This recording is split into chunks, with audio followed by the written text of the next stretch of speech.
Philadelphia Phillies baseball on Comcast Sportsnet, part of the NBC Sports Group. September 26th of last season seems like a long time ago, and it seems even more distant for the winless Cliff Lee. 2012 has been a test of composure and patience for the Phillies left-hander. 11 starts is a long time for any pitcher to wait between victories. And now Cliff had to wait 48 hours more before his next opportunity to grab a W.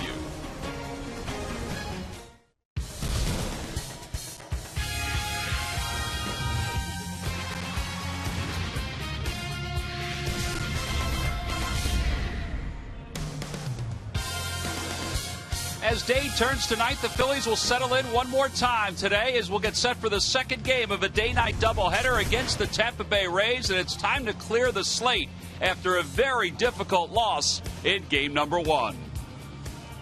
Hi, everybody. I'm Tom McCarthy, along with Chris Wheeler. A couple days ago, we were talking about Cliff Lee going for his first victory of the year. We had to table that because of the rain. Now we'll talk about it again, but first, we got to look back a little bit at game 1 and the way the Phillies wound up losing the ball game. And nice to know Lee is going in this game, Tom, because, boy, that was a very, very difficult loss in the first game. Both pitchers, we thought, well, it's going to be a great pitcher's duel, and it was. David Price for the Rays, he winds up getting the win after they came from behind to win with the 3 runs in the 8th inning. He went 7 very strong innings, struck out 8, walked 3, and the only blip, this home run right here by Jimmy Rollins that gave the Phillies a 1-0 lead that they tried to make hold up, but they weren't able to do it. On the flip side, this guy was tremendous.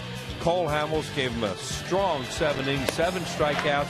He also walked 3. He gave up no runs. He had a pitch out of 2 jams in the 4th inning and then later in the ball game, and he was able to do that. He was at 111 pitches after 7 innings, and they felt that was enough. They weren't going to leave him out there, especially if he went out and men got on base, and then they had to bring in the bullpen to clean up the mess because, well, there was a mess in the 8th inning, and you see where Ruiz is set up right there. After a couple of walks, the pitch is supposed to be away to Pena. It is middle in, and he hits it into the first row. A 3-run home run. They would make that hold up.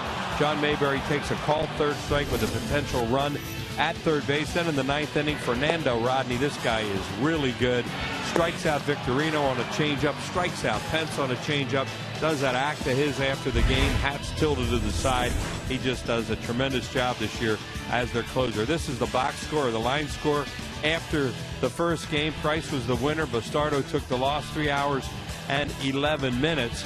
And it was a really good game with all kinds of weird stuff going on.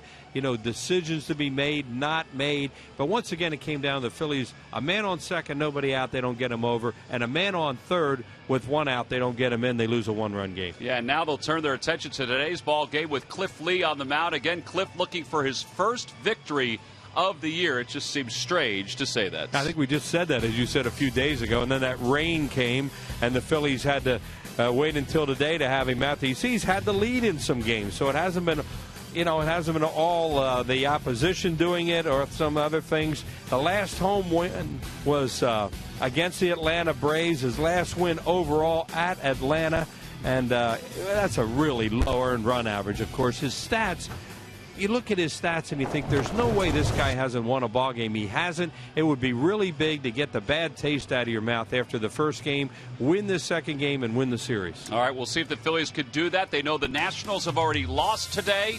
That's good news. The Marlins have won, trying to keep themselves out of the basement and maybe gain a game, or half game, I should say, on the Washington Nationals. Cesar Ramos, they're saying maybe 52 pitches today for him. Why 52? Joe Madden said, I don't know. It sounds like a good number. They're hoping for at least 3 innings. He's the starter for the Rays. The starter behind the plate is Brian Schneider. He's getting himself ready. So are the fans. The lineup's at first pitch of Game 2 of a day-night doubleheader when we return. Phillies baseball is brought to you by Bud Light Lime. Summer is calling. By Toyota. Every new Toyota purchase comes with Toyota Care. By Citizens Bank. We're for homes. Talk to us today about how we can help guide you to the loan that's right for you. By Xfinity, the official HD triple play provider of your Phillies. By Coca-Cola, the official soft drink of the Phils. And by Independence Blue Cross. No matter where you are in life or business, we have plans that fit. Go to plansthatfit.com.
They won game one of the day-night doubleheader. Live from Citizens Bank Park, we're getting set for game number 2. Cliff Lee is ready to go.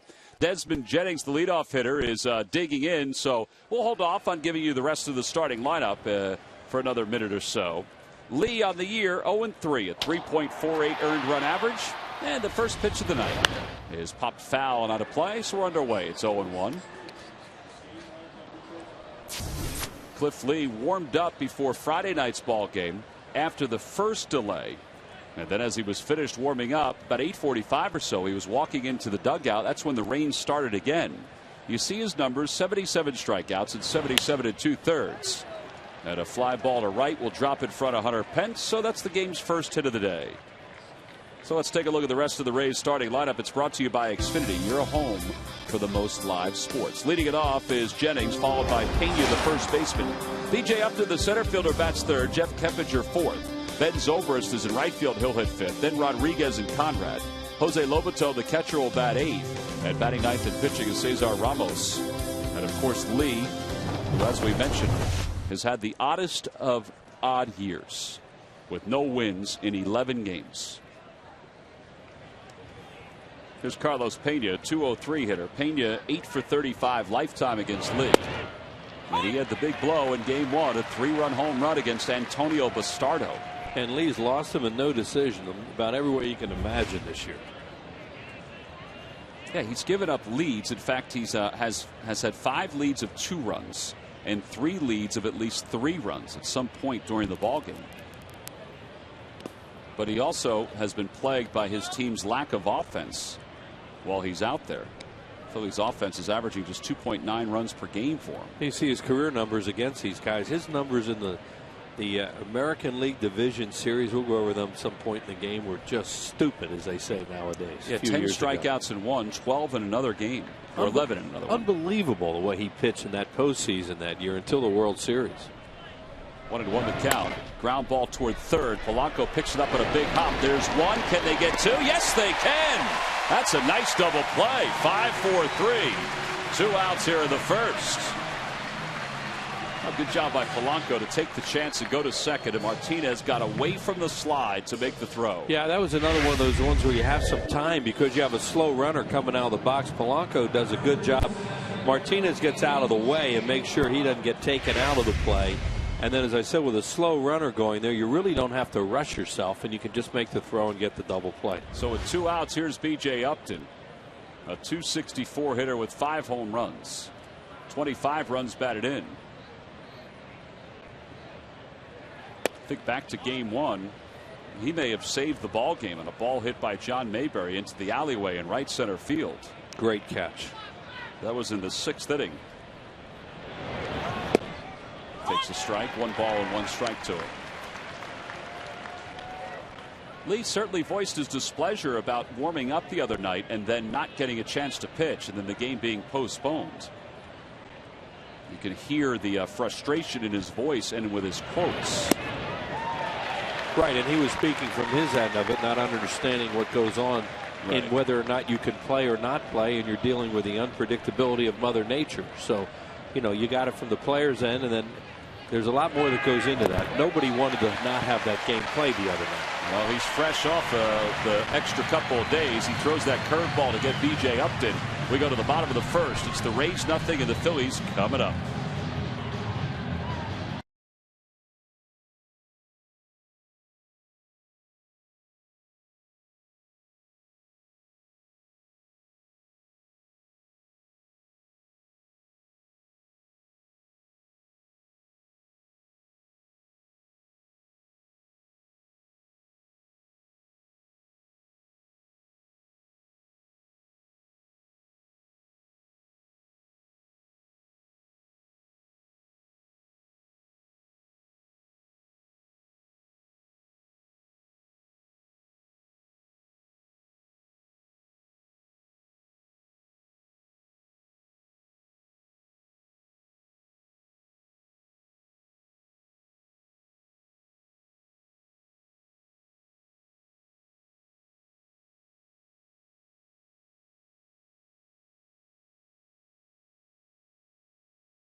To the bottom of the first, let's take a look at the Phillies lineup. It's brought to you by Xfinity, your home for the most live sports. Leading it off at shortstop, Jimmy Rollins, then Juan Pierre and Shane Victorino.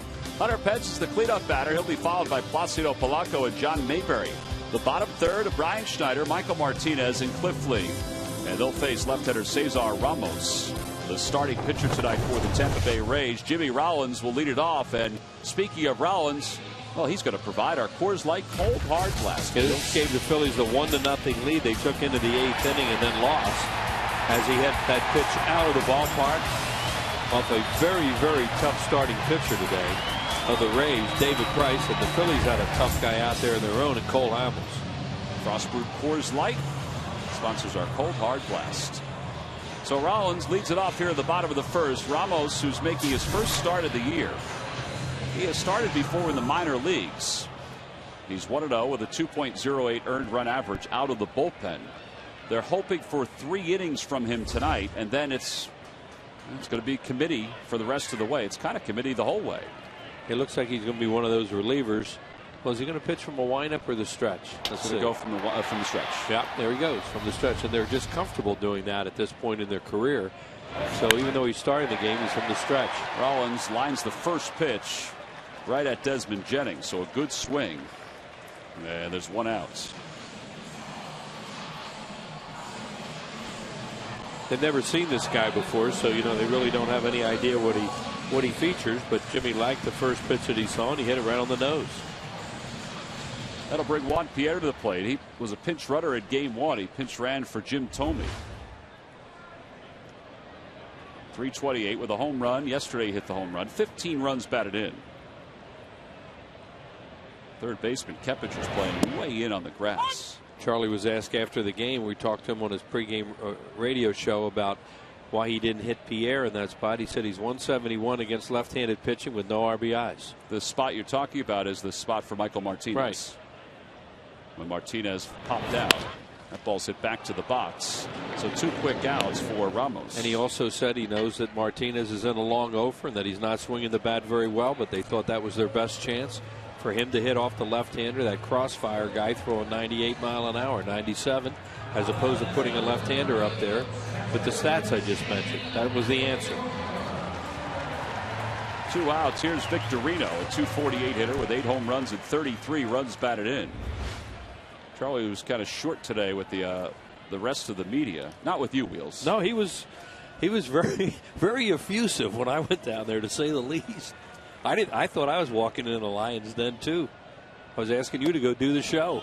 Want to know the count? And you didn't volunteer. Oh, I would have gone down, Wheels. Right. If you'd have known that he was going to be okay, but he had really cooled off at that point. I knew you'd be fine. Yeah, right. I didn't. Worked out fine. 2-0 the count to Victorino. There were a lot of things in that game you could talk about. But there was also a runner at second and nobody out who didn't score. And there was a runner at third with 1 out that didn't score. And you lose a 1-run game, and it's a broken record this year.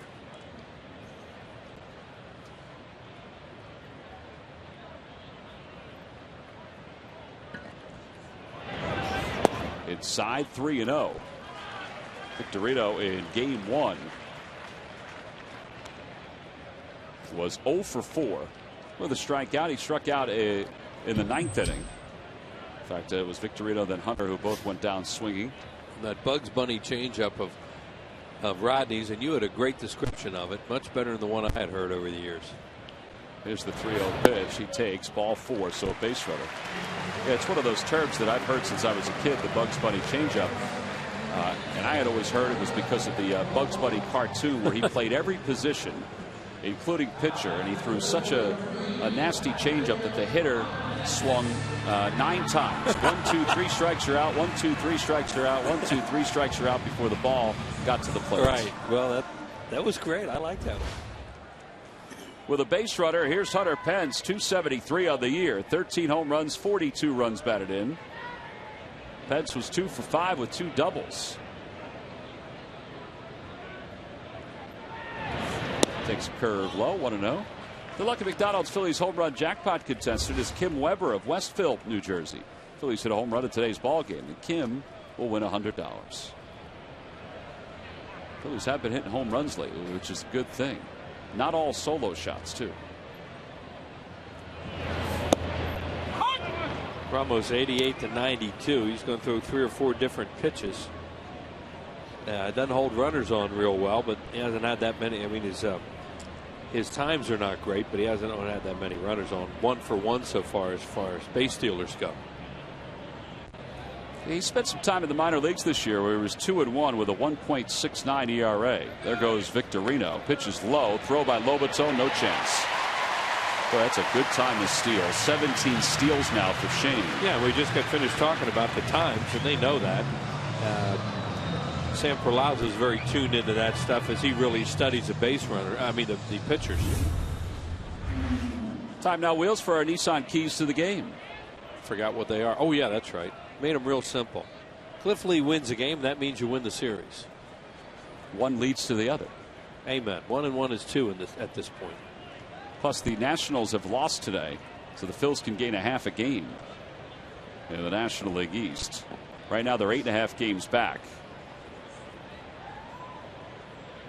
Victorino started, then stopped, and watches Pence take ball 3. It's 3-1. That's not the time to do that stuff because it distracts a hitter.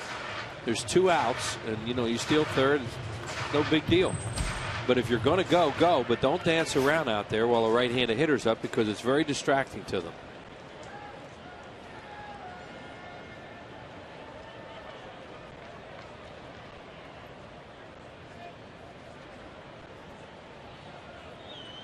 Now Ramos turns back to chase Victorino to the bag.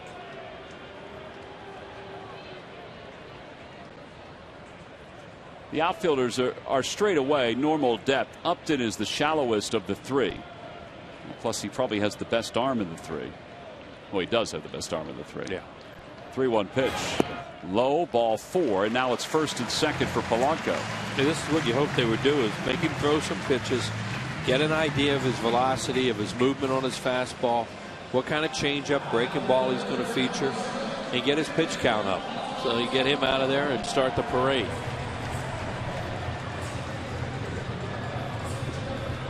Polanco came in late in game 1 as a defensive replacement when the Phillies had the lead. He wound up getting up once officially. And he had 2 plate appearances. He walked once and then was 0 for 1 in the other at bat. He got thrown out in a slow roller to third in the 9th, leading off the 9th inning off Rodney. Man had one crooked hat, didn't he? Talked about him, Tom, before he even came in. Said this is some act you're going to see, and he has an unbelievable act, but he can back it up with great stuff. 0-1 the count. Runners lead off first and second. In the air to left field. Jennings going back, and he's going to get there.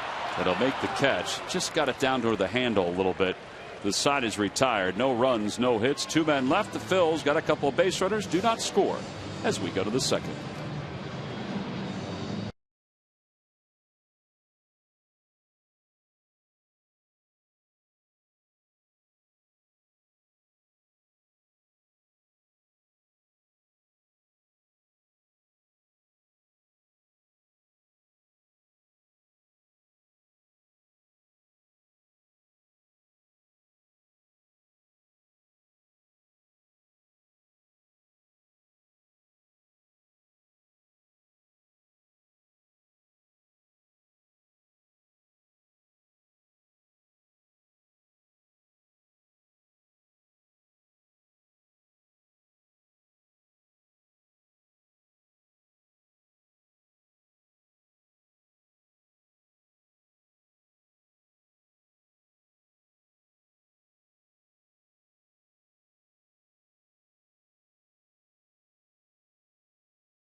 MLB.TV today to see every Phillies out-of-market game live online and on your favorite devices in HD quality. Visit Phillies.com to order and get more details. MLB.TV, baseball everywhere.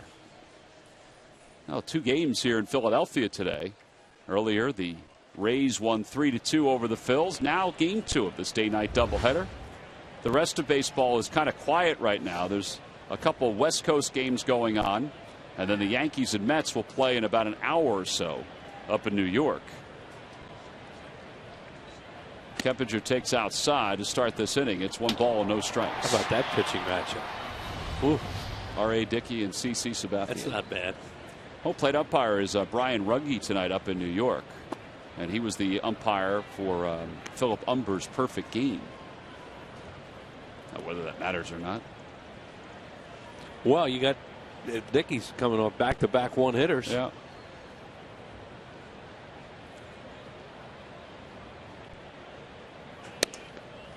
Keppinger at game 1 was 1 for 4, so he's 6 for 10, or 6 for 9, excuse me, in the series. He was 5 for 5 yesterday. And he takes strike 1. Never faced Cliffley. That's kind of surprising. With all the, I guess, you know, all the teams that Keppinger played for were National League teams for the most part. And there's ball 4. So it's the second base runner of the night for the Rays. And that'll bring Ben Zobrist to the plate. Let's check in with Greg Murphy. He has some news on Chase Utley. Murph? We do indeed, Tom, and it is good news. Chase Utley, we are being told, is on his way back to Philadelphia right now. He's going to be here at Citizens Bank Park tomorrow and work out with the Phillies. Then on Tuesday night, he is going to go down to the Lehigh Valley and continue his rehab. And if all goes well, they're going to make a reevaluate and make a decision on Chase Utley and where he's going to be after Tuesday. But what we do know is that on Tuesday night, he'll be in the Lehigh Valley continuing that rehab. As you take a look at some of the numbers that he had in Clearwater. But what we can tell you, Tom, is that he's getting much, much closer to being back here in Philadelphia in a Phillies uniform. Yeah, I think what they'll do is see how he comes out of that game on Tuesday. Matt Maloney is opposed by Matt Wright when the Iron Pigs take on Rochester up at Coca-Cola Park. Lehigh Valley is on a hot streak. They've won 12 of 17. You know, see how he does in that ball game, and then, you know, all goes well.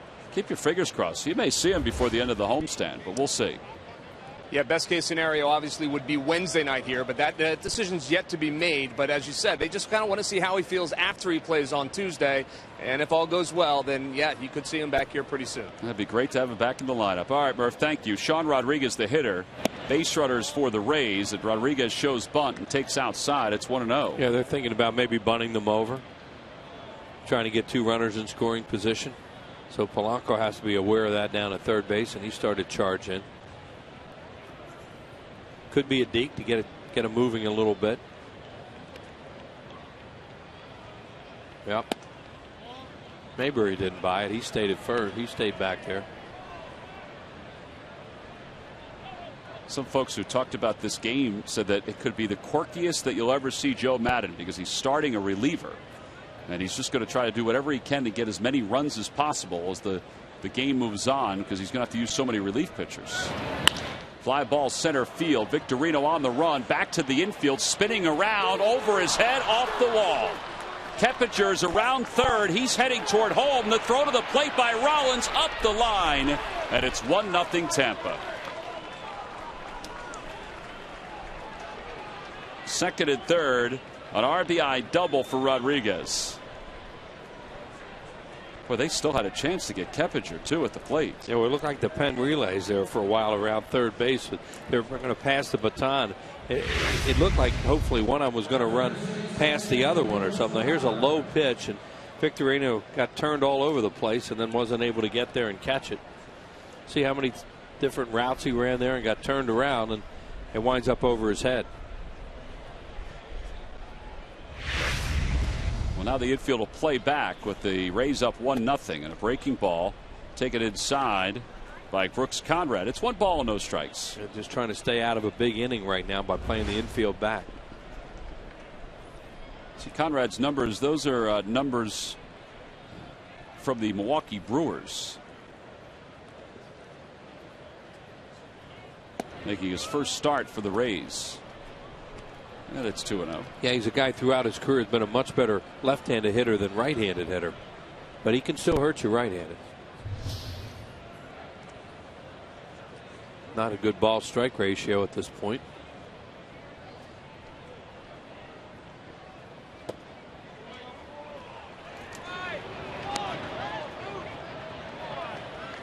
It was an awfully close pitch, but the home plate umpire James Hoy thought it was low. So 3-0 the count. James Hoy was not here for game one. Home plate umpire for the second game takes the first game off, and vice versa. The home plate umpire for the first game has the second game off. Got the green light, hooks it down the left field line. That's going to be in for extra bases. It's going to bring home 2.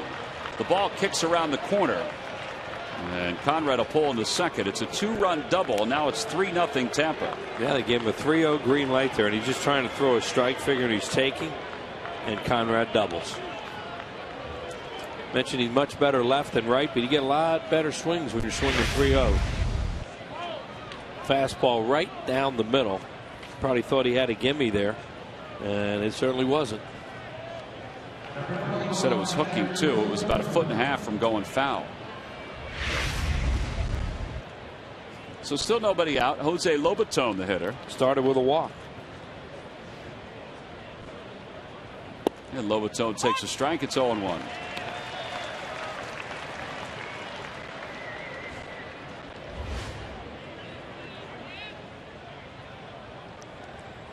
Lobaton did not play at all in game one of this day-night doubleheader. Did play yesterday late, and it's 0-2. He was trying to shoot it to the right side, but that's not that great an idea with a pitcher coming up next who, since you're in this league, has to hit.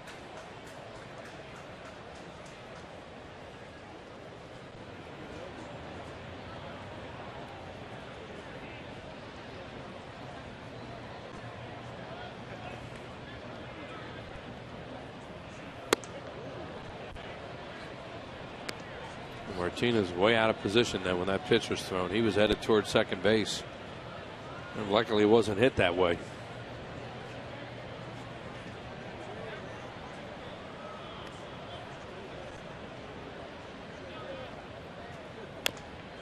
Little number foul. It remains 1 ball and 2 strikes. As Wills mentioned, the pitcher's up next. That's Ramos, who does not have an at-bat this year. Be good to get this out here, get Ramos, so you're 2 outs with the leadoff hitter Desmond Jennings up, and hopefully get out of this inning.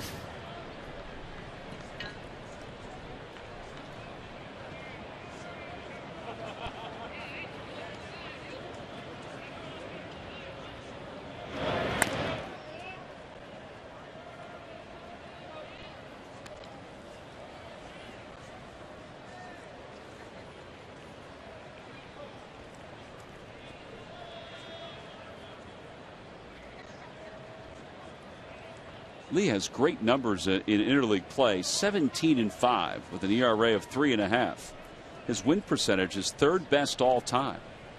Justin Verlander has the best. He's 19-2.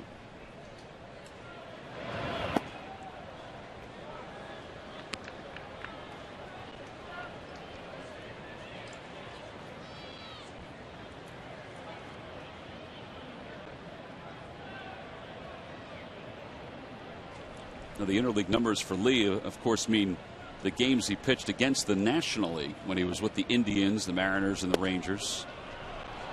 It's now full 3-2.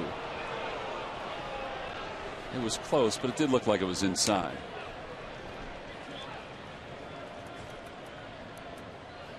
But Conrad leads off second.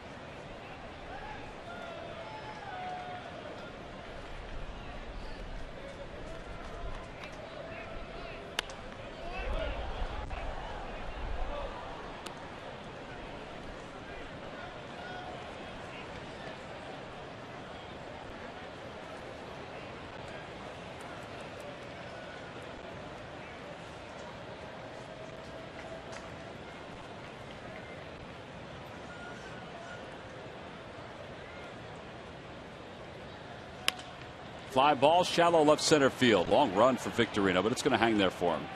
And the first out of the inning is recorded. Back to second goes Conrad. And here comes Cesar Ramos.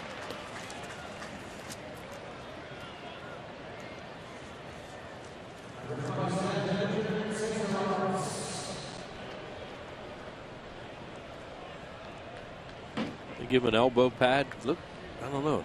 Let's see. Nope. Wow. They figure there's no way he's going to get up. Oh, he's a left-handed pitcher anyway. Yeah. So it doesn't matter. Oh, yeah. I forgot. I'm 0 thinking for 4. Doesn't matter. Well, it matters, but not as much. Well, some guys just wear the elbow pad anyway. Yeah. When pitchers get up there, they always want to protect that pitching arm if they have to hit against that way.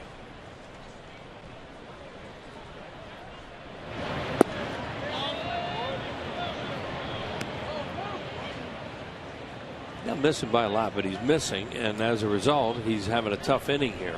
Started with a walk and falling behind a lot of hitters.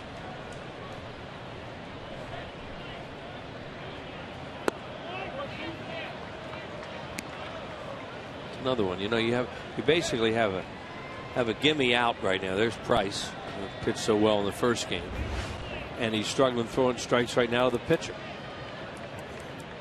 who really doesn't even want to be up there. There you saw the line on Price from game 1.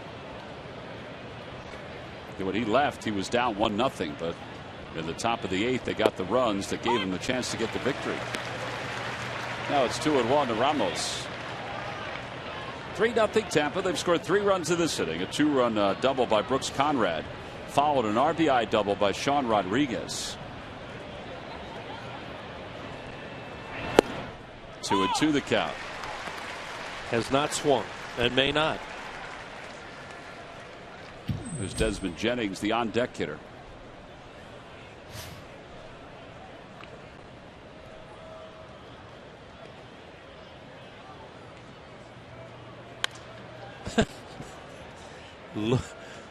That was a little late. Yeah, Tom Foley thought I could stand, low in the base near the third base coach's box. He just back. You would not think this guy would have a whole lot of bat speed, and he didn't. Look out in their own dugout.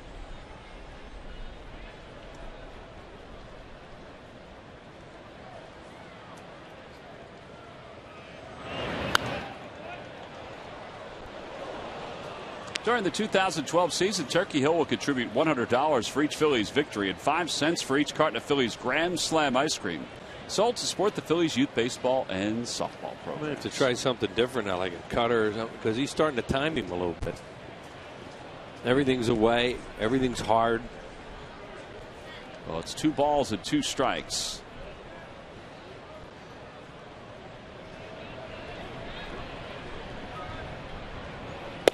And a call, strike 3. That was a fastball. It had a little cut on it at the end, but that was a straight fastball. Yep. Second strikeout for Lee. In a good spot, maybe a little bit off the plate, but he got that call. So he's 1 out away from getting out of this. He's allowed 3, but plenty of time against the Rays bullpen, basically, the rest of the game. Jennings, 242 with 3 home runs, 19 runs batted in. He singled his first time up and then was erased on a double play ball.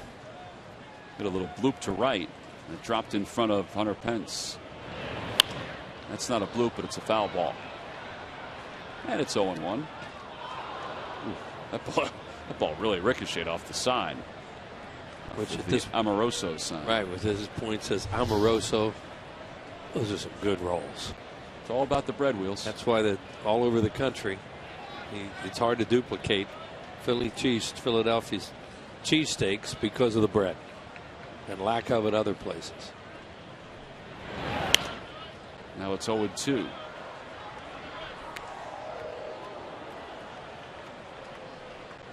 Now down in Clearwater at Delco's, run by our buddy Eddie Crowley. As the fans know that come down there for cheesesteaks, he does get Amoroso rolls. And he makes sure he points that out. He does, because it's a difference.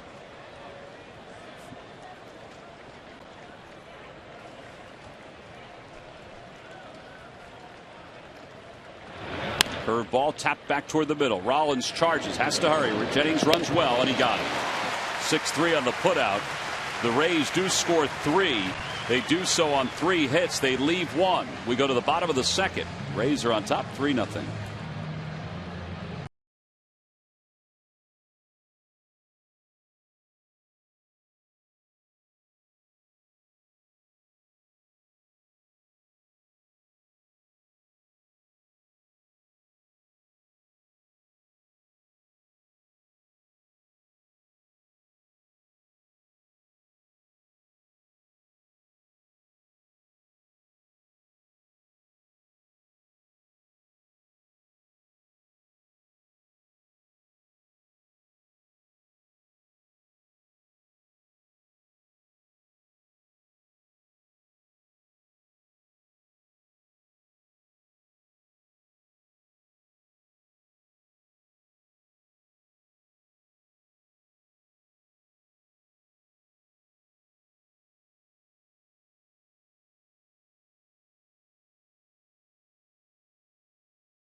Well, they may already be in town. They won today, lost today 3-2 to the Detroit Tigers. 4-game series. The first 2 nights, the Xfinity Fireworks Show will follow both ball games. Get your tickets by going to Phillies.com. Pirates are playing some good baseball. Yes, they did lose today to the Tigers, but they have been the surprise team all of a sudden in the National League Central. Home half of the second, Phillies down 3-0. And they'll begin with John Mayberry. It'll be Mayberry, Brian Schneider, Michael Martinez against Cesar Ramos, who made 122 starts in the minor leagues. Had 5 complete games and 2 shutouts, but he's a relief pitcher. Phillies did get a couple base runners against him in the first.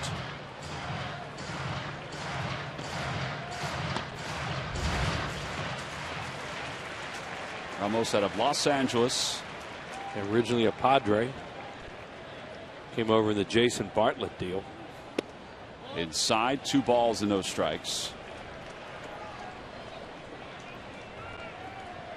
The reason that the Rays are throwing him instead of the Cobb kid, the Alex Cobb kid, is because they're going to need a pitcher eventually this week. So they figured they'd wait, or they'd use their bullpen here and use their starters as the week moves on, and not have to bring anybody up or use the bullpen later on. Phillies are going to face that problem midweek. So Joe Maddon decided to not use the rookie tonight. Maybe use him this week against the Royals. 2-1 the count to Mayberry. And he fouls it back. It's 2-2. Yeah, this is it for interleague play. Of course, only one more game remaining, and that's the Yankees and the Mets. Rockies and the Rangers are underway now. Yeah, they're underway, and that'll be it. Rockies take their starter out yet? No, still in there. They haven't batted yet. All right. There's the 2-2 pitch coming to John Mayberry. A little low, 3-2. Mayberry in the first game was 0 for 3 with a strikeout. He struck out with the tying run at third in the bottom of the 8th inning. Burke Badenhop came in and he threw a fastball for strike 1. Mayberry normally takes the first pitch fastball. Then he got him looking a couple pitches later. Yeah, on a fastball that ran back over the plate. First strikeout for Ramos, and one away here in the second. It had a little tail on it, and he foul tips it into the glove of Lobato. Maybe ball 4. Looked like it was a little up and away.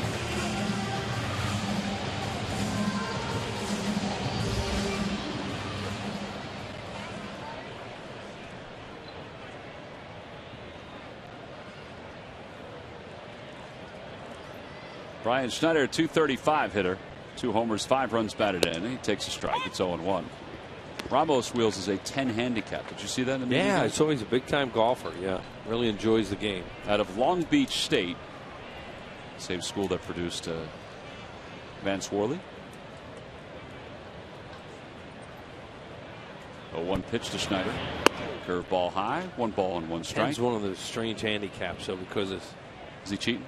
No, it's just tough to win money with a 10 because well, he's not going to play professionally. You're going to be given, but in a little side matches like we have, only we don't do that because you. I'm not a 10 handicap. I can't. No, but you're just given strokes all the time when you're a 10. It seems like. So he's cheating. No, he's being honest. Probably. I don't know if he plays to a 10. Grounder foul. Ooh. Ball ricocheted into the stands. That's one of those. So would you bet? Is it better to be a 12 handicap? A little higher. 14. Strokes a little easier. You don't have to give them to everybody. Maybe he doesn't want them. He wants everybody wants them. You're going to play a little bit more, and you'll start little side bets and all. You'll see. You'll be begging for them.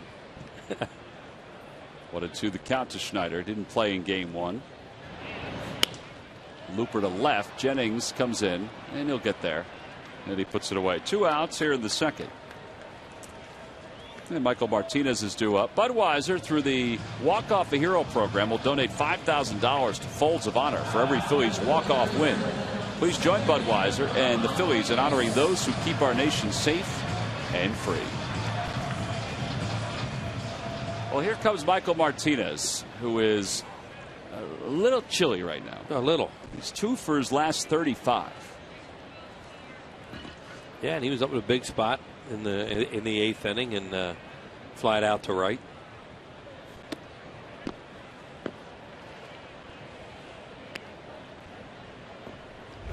Interesting to see what they do when Utley does come back. Michael, 136, a home run, 4 runs batted in. Well, I guess it depends on what they're looking for. I mean, Martinez is a switch hitter who's a good defensive second baseman.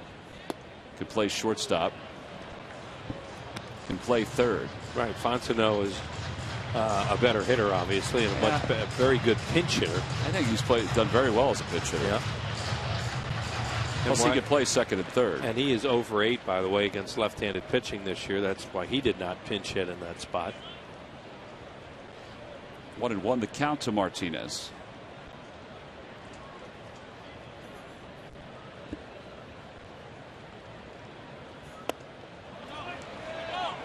He obviously is not seeing that ball's cutting out of his hand, and he's having a little trouble checking his swing on it.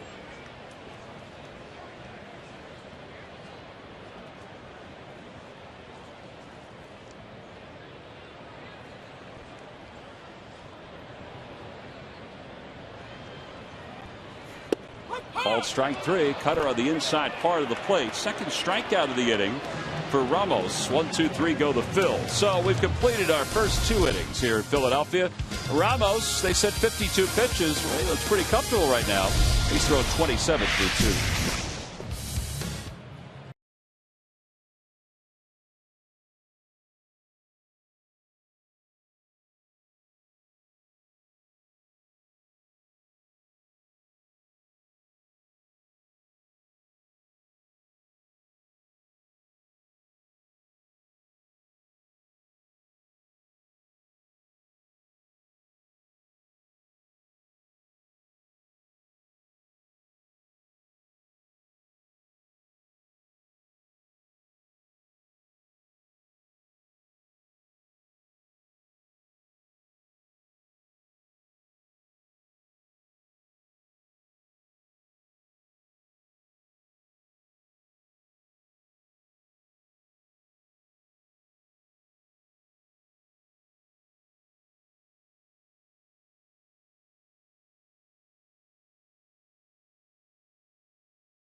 I got to Phillies.com. Go to the fans section for all the information. Please submit your answer on the subject line. Wheels, here's the question. Where did Hazleton, Pennsylvania native Joe Madden go to college? Got an idea for that one? Yeah. You do? Because I remember reading it in his biography, but that doesn't mean I'm going to remember. Well, the answer will be revealed in the 7th inning. Joe Madden had some folks from Hazleton here yesterday. I'm sure they were here today, too. We saw him meeting and greeting some different folks earlier today. He had his baseball pads on. He had a T-shirt with it was out of his pads. He was walking around as if he was strolling through the streets. He's a big man in Hazleton. Carlos Pena starts it off against Cliff Lee. And the first pitch over for a strike. It's 0-1. Cliff trying to command that outside part of the plate. He's just been missing and got hurt last inning. Especially with that leadoff walk got it started. Lee, like most pitchers, want to pitch from the windup, starting pitchers, and they're not. A lot of times they're not as effective when they get into the stretch.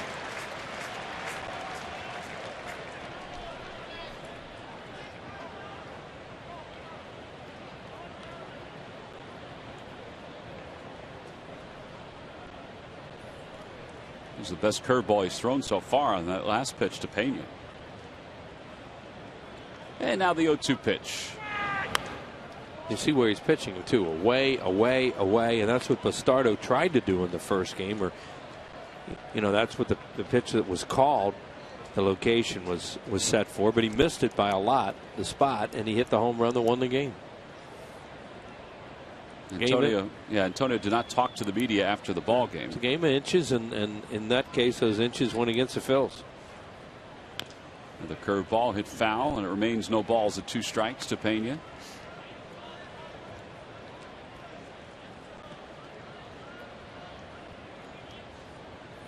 There's Antonio. We'll assume that he's not available for this second game.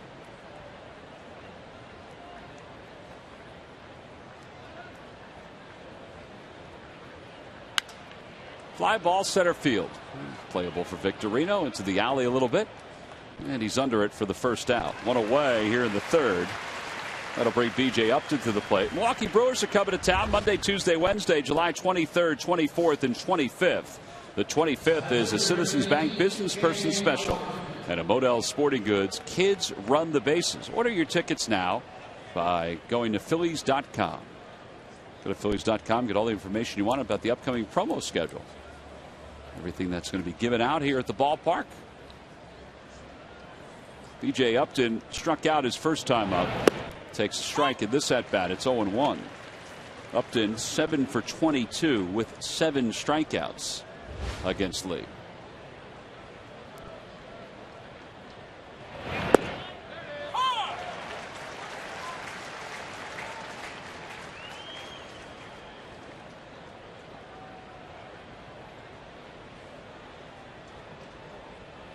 And a called strike 3. Boy, that was perfect placement by Cliff. Yeah, he's got it going now in this inning. 3 strikeouts. Couldn't find it last inning. This inning, throwing it where he wants to.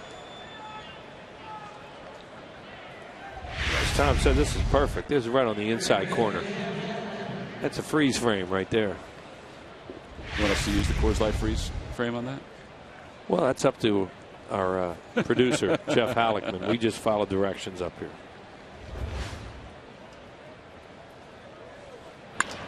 Fly ball center field. Victorino will coast under it. Backpedaling a few steps. An easy 1-2-3 third inning for Cliff Lee. Boy, he needed that one, and he got it.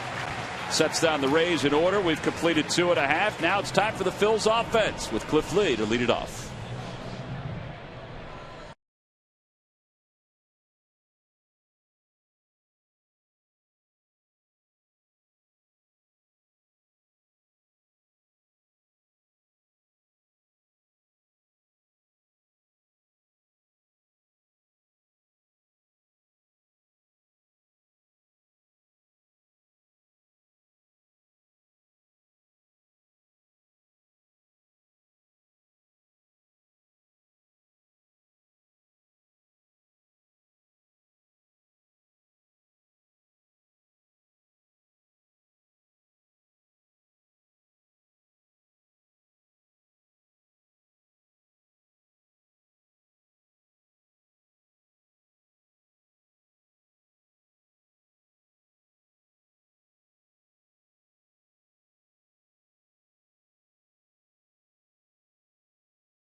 Light Lime. Summer is calling. By Honda. Visit your Honda dealer right now for great deals. Only a Honda is a Honda. And by AT&T. Rethink possible. Phil's trail at 3-0. Bottom of the third. Time for our Coors Light Freeze Cab. Wheels, your wish is our command. Nice. Brian Schneider does a nice job catching that. Just move it a little bit. Beautiful. What a neat shot that was. That is a good shot. Coors Light Freeze Cap brought to you by Frost Brewed Coors Light. Here's Cliff Lee, and he chops the first pitch back toward the middle. Second baseman Conrad is there, one away. Well, they wanted 52 pitches from Ramos. Did you see B.J. Upton? He was the guy who was called out on those pitches. They wanted 52 pitches from Ramos, and he's at 29. One out here in the third. Yeah, well, it's been pretty easy so far for him. I wonder if they would be content with just 3, or if his pitch count is low, if they'd let him. Now they're going to have somebody start to warm up. Just as we said that, somebody got up in the bullpen. That somebody hasn't done anything. It's Wade Davis, who used to be a starting pitcher. Rollins lined out his first time up, hit it hard. Takes inside, 1-0. Upton really plays a shallow center field. He has a lot of confidence in his ability to go back. Pitchers love center fielders that play that way. I think he plays a shallower center field at home on the carpet. Look at that. But in the first game, there were 2 key plays, one more than the other in the is it the sixth inning? Yep. That he was able to get to. That's very shallow. 2-0 the count to Rollins. Reason pitchers will tell you they love it so much is that takes away the dunker in front, and it means this guy has the confidence he can go back and get the ball if it's over his head. That's pretty hard to match that.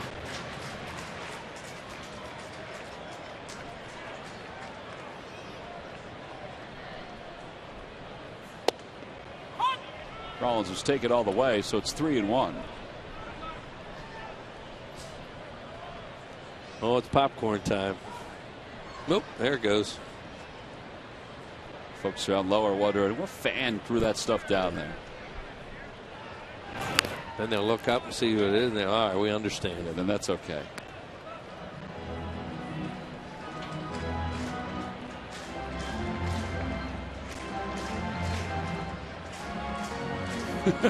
It's still raining popcorn. Well, what's going on here? Look at a little kid. Who's up there?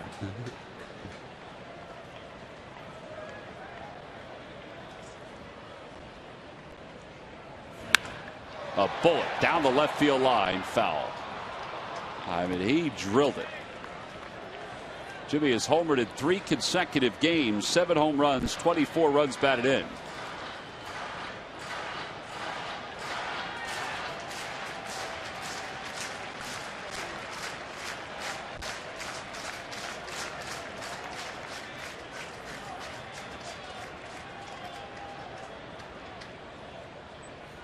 Inside ball 4. So third walk of the game for Ramos. Boy, it'd be nice to get an inning going here, get some runs. Hey, throw him a curveball there, a 3-2 curveball. Whoop. Here comes Jim Hickey out to talk to him and also get Wade Davis ready. Yeah, Jim Hickey makes a lot of trips out to the mound. At least it seems that way in the 3 games we've watched during this weekend series. Juan Pierre, he grounded back to the pitcher his first time up. Be the first to know the latest news on all of your Philly teams. Get Philly sports when you're on the go, right from the palm of your hand. Download the free CSN Sports app today.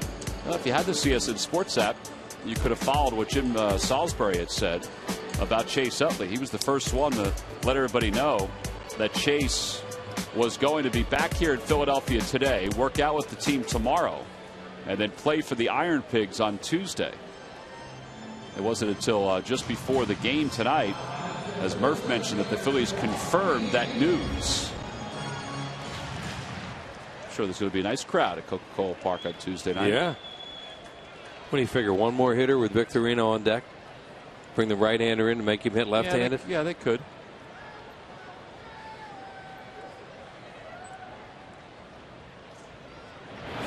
Pierre shows bunt, takes low. It's 1-0. Got the third baseman charging of a left-handed pitcher falling off that way, so this will be the time for him to drag it. If he can. You know he can. It's if he's able to do that, because he can bunt anywhere he wants. I think the home plate umpire, James Hoy, and Jose Lobato may have had a little word about that last pitch.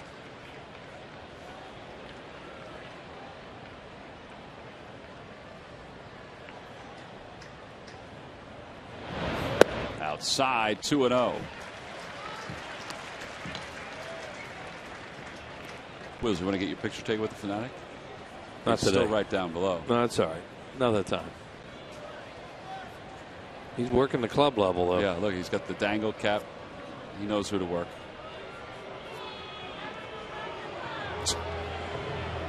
Time is called as Keppinger went over to talk to Ramos. Lobaton's looking over to the dugout.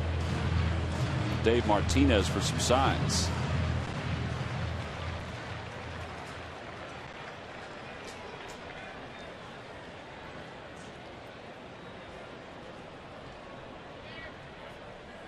All that for a throw over. And that was all that. You know, they were looking over for a long time.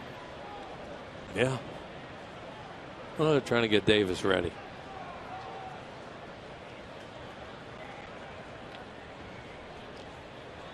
Yeah, that's what they're doing. Sure. Jim Hickey's looking, check it out on the phone. That's what the throw over was for.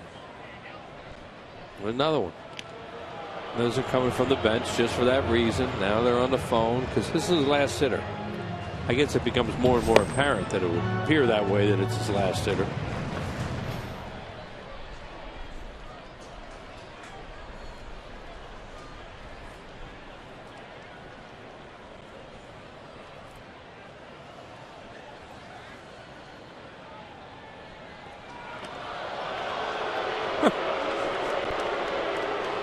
He's just going to keep throwing over there until they say, all right, you can finish the inning. You know, he's a young pitcher, and if they're putting throwovers on, he's going to throw over. He's not going to not do it.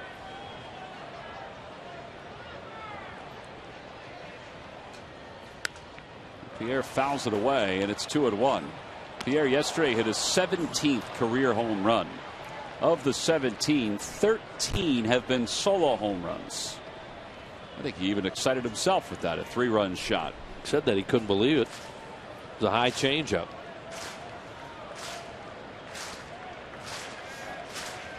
He had a perfect swing at it, though. Oh, he did. Yeah, for a guy that doesn't pull the ball much.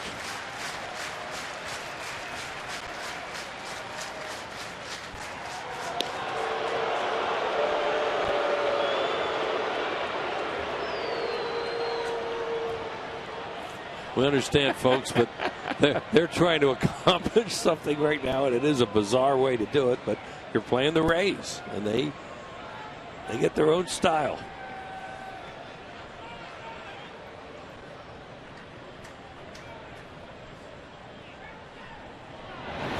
Pierre chops it to the right side. That could be two. Pena had trouble getting it out of his glove. The return throw not in time. So 2 outs, 3-6 on the putout. And Victorino's the hitter. That may be it for Ramos. We'll wait and see what Joe Maddon's going to do. Well, you hope so after all that other stuff. Yeah, here he comes. So he's going to come out. He's going to make a pitching change. Thought maybe they'd let him last at least through 3, but he's decided to go to Wade Davis here. He knows the numbers that Shane has struggled more left-handed than right-handed. So they're going to bring in the right-hander Wade Davis to pitch to Shane Victorino. This is an AT&T call to the bullpen. Here at Citizens Bank Park, the Phillies down 3-0. We'll be back after this.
players and also donate to a great cause. Your donation will go to one of 4 Phillies charities beneficiaries that you choose. Select a Phillies player and pledge donation amounts on their stats, such as home runs, RBIs, or wins.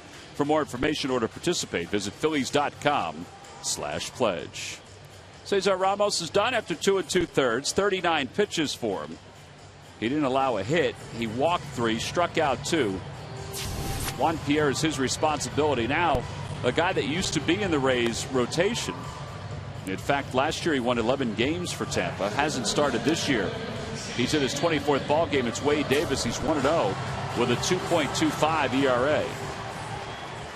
They do this because of, Victorino, Shane's numbers, right-handed compared to left-hander.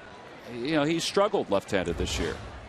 Overall, he's hitting .248 with 8 home runs and 33 runs batted in.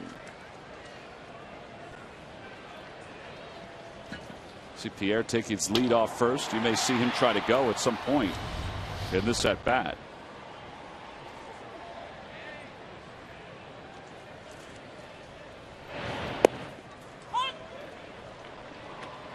Pretty good hook. Start out. Yeah, this was a very tough decision for Joe Maddon during spring training. I remember the Phillies were playing the Rays when he decided to put Wade Davis into the bullpen. It's a guy who signed through next year with 3 options after that. And a ground ball to second. And Conrad throws out Victorino. Side is retired. No runs, no hits. 1 man left. We're through 3. The Rays bullpen has helped them to a 3-0 lead over the Phils.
Like Sharpies that write without smudging or fading. From who? But W.B. Mason. Through 3, we go to the 4th. Gary Matthews joins us up here in the booth. Zobrist, Rodriguez, and Conrad to face Cliff Lee, who retired the Rays in order in the 3rd. Sarge, what the heck is going on? How you doing? Oh, doing great. I mean, I expected you to have at least a couple of runs when I got here. You don't even have a hit. All right, well, some of that's in my control. Some of it's not. Most of that is not. Oh, boy.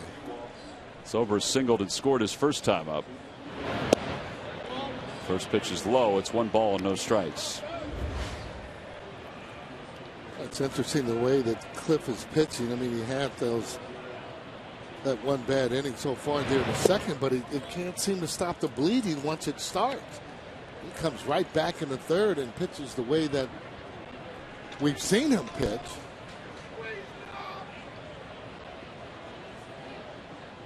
Two 2-0, the count to Zobrist.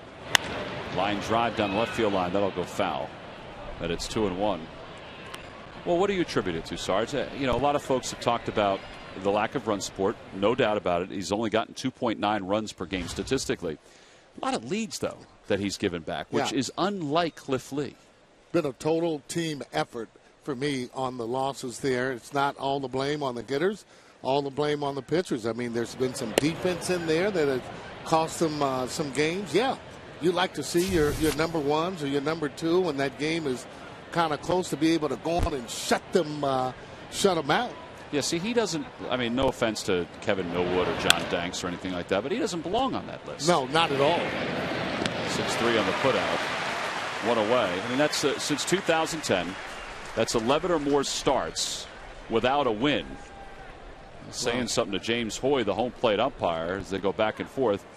I mean, you know, Ross Ollendorf, Jordan Lyles from the Astros, Dontrell Willis, Kenshin Kawakami. He just doesn't belong on that list. Yeah, and when you look at it, just because of the way that he pitches, I mean, you figure that he would throw his own shutout at one time, maybe a 1-0, 2-0 game. But again, they've been getting really good swings off of him. Yeah, I guess the closest he came was the 10 scoreless innings he threw in San Francisco. But as you said, that's what's made this streak so odd. It hasn't just been one part of the game. Yeah, you know, when you're looking at him too nowadays, he used to go out there. He would have fun, and right now he's going out there pitching, competing, but he doesn't seem to be having the fun. And fun comes really with wins. That's how you spell fun here in the major league. So until he gets that first victory, and you know he can go on and maybe peel off a couple of them in a row, and it will happen. Yeah. But you want that first one under your belt like a hitter would that first hit. Well, this will turn out to be a pretty good inning as long as Schneider can make this play. Will he have room? He will. So back-to-back 1-2-3 innings. That's an 8-pitch inning for Cliff Lee. He's retired 9 in a row. He has another word with Mike DeMuro before he heads to the dugout. Down 3-0 as we go to the bottom of the fourth.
Nissan's National 10 event. For a limited time, get bonus cash on Altima and Rogue. Visit ChooseNissan.com or your local dealer. Buy WB Mason.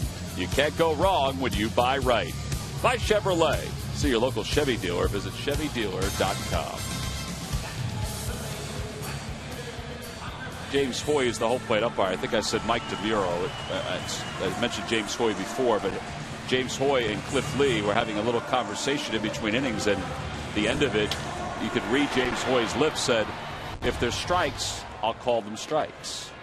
Well, he ultimately has the hammer behind the plate. Yeah. That's debatable on that statement. Hunter Pence leads it off against Wade Davis. He slices it down the right field line, and a foul ball. It's 0-1. Phillies looking for their first hit.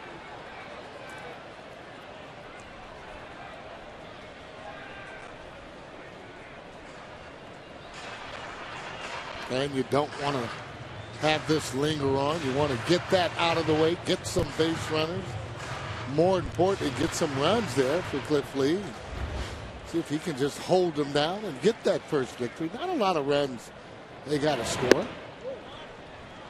4 runs is not a lot of runs in the major leagues. Got to be able to start to execute. The sooner the better. 2-1 the count.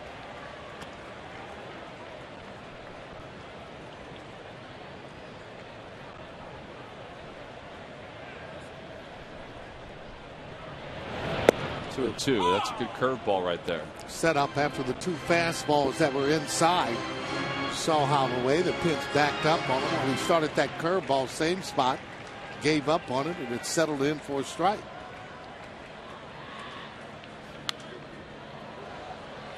Good fastball at 95 miles an hour. Yeah. Placido Polanco stretching, waiting on deck.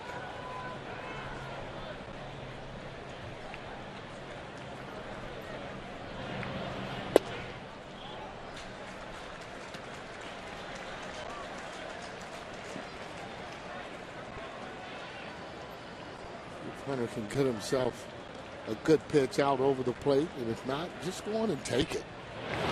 There you go. Second time he's walked tonight. Base runner for the Phils, Placido Polanco, is due up. Let's check in with Murph with the Major League Notebook. Murph, where are you? All right, team back out here in Ashburn Alley. The Major League Notebook brought to you by Gwinnett Mercy College. The much talked about trade of Kevin Youkilis is now official. The Red Sox third baseman is changing his socks. He is headed to the Chicago White Sox. The White Sox gave up a middle reliever and a utility infielder to make that deal happen. It is now official. And guys, Justin Verlander, well, he owns the National League. He got a 3-2 win today, a complete game over the Pittsburgh Pirates. He is now 4-0 against the National League in 5 starts this season is Justin Verlander, guys. Yeah, dominating performance by Verlander as Polanco fouls it away. It's 0-1. Sarge, I know that you have some thoughts on that White Sox deal. What did you think? Did you think that they got enough? The Red Sox got enough for Youkilis? Well, you know what? Don't know whether or not he got enough. I actually talked with my son who works for the White Sox, and basically him saying that Kevin had something to prove. He has a lot more left there in the tank. Obviously, he is saddened because that first team you traded from, I mean, it's just a broken heart, believe me. But then every time Youkilis plays against his old team, you look for him to be able to go there and play and do some damage. He feels such a big part of the Boston success, and really he was. And then all of a sudden to get casted away, that's where players get in between and not really understanding. Really, it is a business, and you go on. Don't burn any bridges. And whatever you have to say, you say that on the field by your play. Yeah, I think it started early on when Bobby Valentine questioned the way Youkilis was playing. So he basically wasn't playing as hard or taking the game as hard as he used to. And then the evolution of Will Middlebrooks, who's now the everyday third baseman for the Red Sox. 2-1 the count to Polanco, make that 3-1. Well, I've always seen Youkilis play very hard there. Obviously, Valentine's seen him on a daily basis. Every time I see the guy, he's getting clutch hits, stands up in there, doesn't bail at the dish. And keep in mind now, he was not healthy all of this year. That might have a lot to do with it. So we'll see what happens, though, going over to the White Sox, whether or not he'll be able to fit in and help them win. Down the right field line, that'll slice out of play. And it's 3-2 with nobody out here in the bottom of the 4th inning. The Phillies looking for their first hit. They've been on base 4 times because of walks.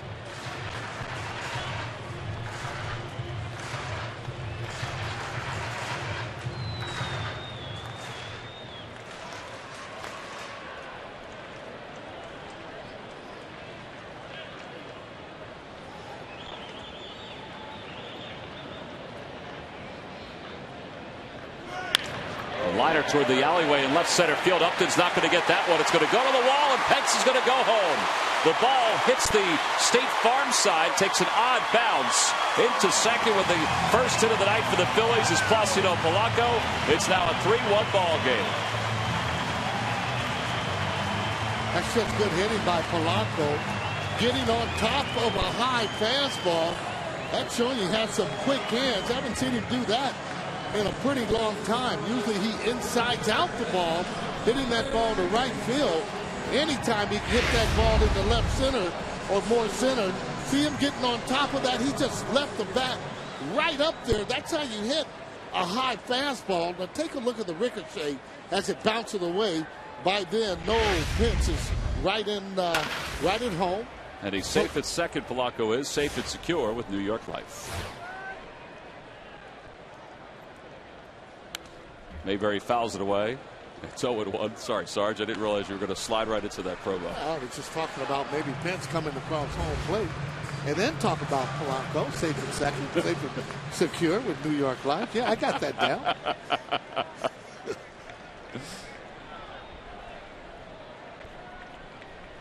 Polanco in scoring position with nobody out. 0-1 the count to Mayberry. 0-2. Running out of bat. Well, he swung at the first pitch fastball in this at bat.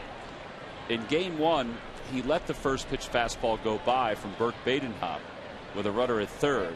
I could just feel you cringing when you were watching that. Well, you know what? There's a lot of at-bats there, and you wonder exactly what that game plan is because it doesn't call for the swing on the situation that they're in.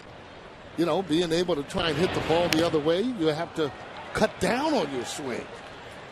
Especially when things aren't going well, that's when you want to see the execution and getting a guy over and getting them in. You get another double out there, you do the same thing because once he gets the third with one out, you don't need a hit to get him in. A lot of different ways he can get in there, from a ground ball, wild pitch, sacrifice fly. 0-2 the count to Mayberry.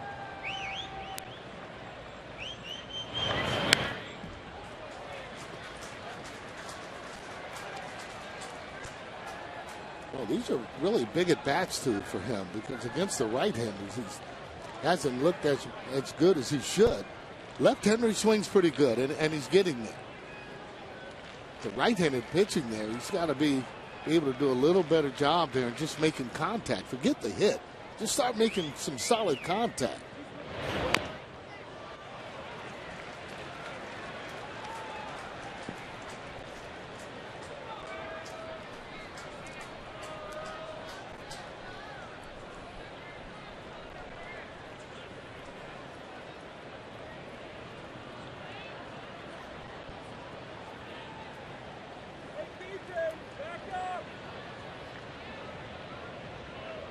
To the count. Back toward the middle. Base hit it to center field. Now that's a good swing. He didn't run out of bat at all. Polanco heading home. The throw to the plate. Not in time. Mayberry to second. It's a 3-2 ball game. Yep. That's good clutch hitting. Hitting that ball. It was authority right up the middle. Didn't give on the pitch at all. More importantly, after driving him in, that's the way you run the bases. You see the high throw. That's your cue to get into that next base. Nice hitting and back in that ball game, and that's what you need. It's still nobody out and a runner at second. This is a good swing. Well, take a look at him. He gets loaded up a little bit better, nice and quick, and he hits a good pitch that was down as he spikes it right up the middle. Take a look at the throw. Outfielders, you got to be able to get that ball down so that you can cut it. Therefore, that runner won't go to second base. It's part of the issue that they've had with guys like B.J. Upton is the mental/physical part of the game. Now with the corners pitched in, Schneider's up and he takes a breaking ball for strike. 0-1 the count. Schneider flied out to left his first time up. So the tying run is on second. Get him home and it's a mulligan for Cliff Lee. Yep.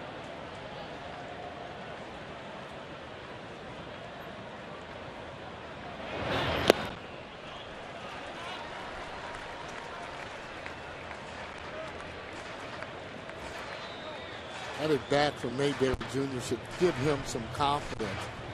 When he goes back and take a look at it, he needs to realize that's the position he needs to do to maximize his ability to be able to hit.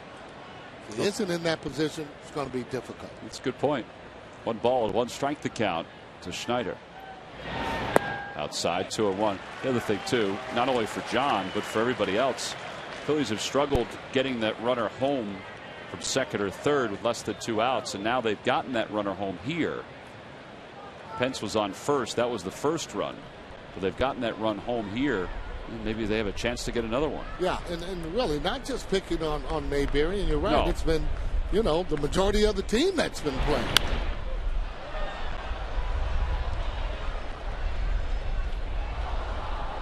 A lot of times you'll overlook those situations, especially when you're able to hit 3-run homers or hit more home runs than they're hitting.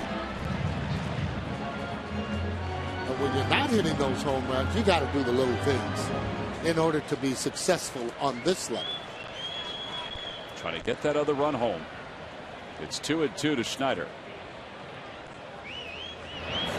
Inside, 3-2. Mike Fontenot, by the way, is in the on-deck circle for the Phillies. Partly because there's a right-hander on the mound. The other part is because Martinez has struggled so mightily at the plate that I think Charlie, might figure Fontenot's got a chance against the right-hander here.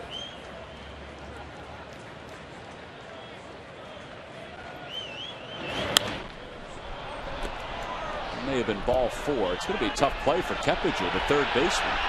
He got back to the spot, was able to settle under it. And he puts it away, 1 away here in the 4th. Not good. Mike Fontenot will pinch hit for Michael Martinez. A little bit of a high pitch there. Brian Snyder actually swung at.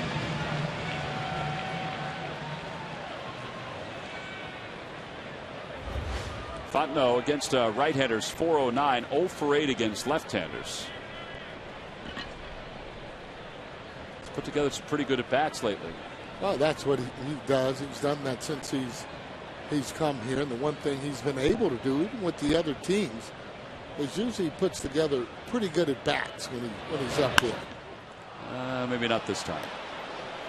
Left field line, the shortstop Rodriguez makes the catch.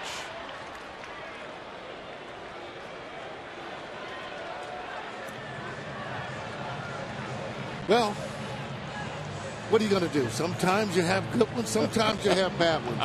But again, for me, I will stick with Mike and his approach. Time in and time out, he usually has pretty good approaches to be able to drive the ball.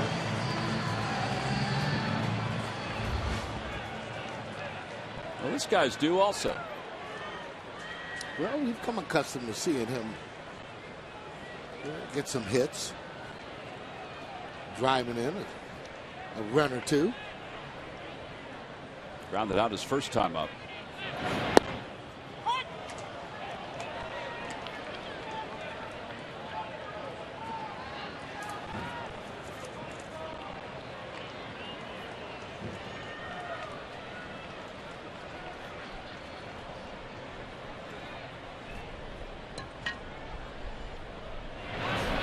Outside, 1 ball and 1 strike.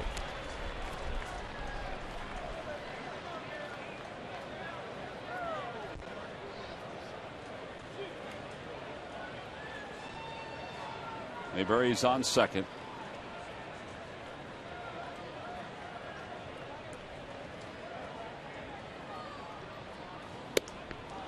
Only 2 the count. A little late on the fastball. Got to tell you, Davis throws the ball pretty hard. Doesn't appear to always know exactly where it's going. He's been pitching inside to a lot of the hitters.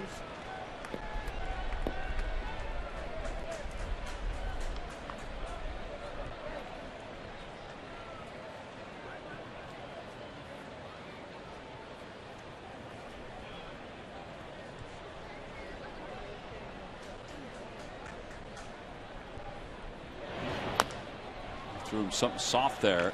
Looked like a slider at 85 miles an hour. Cliff spoiled it. Maybe we'll get a fastball here.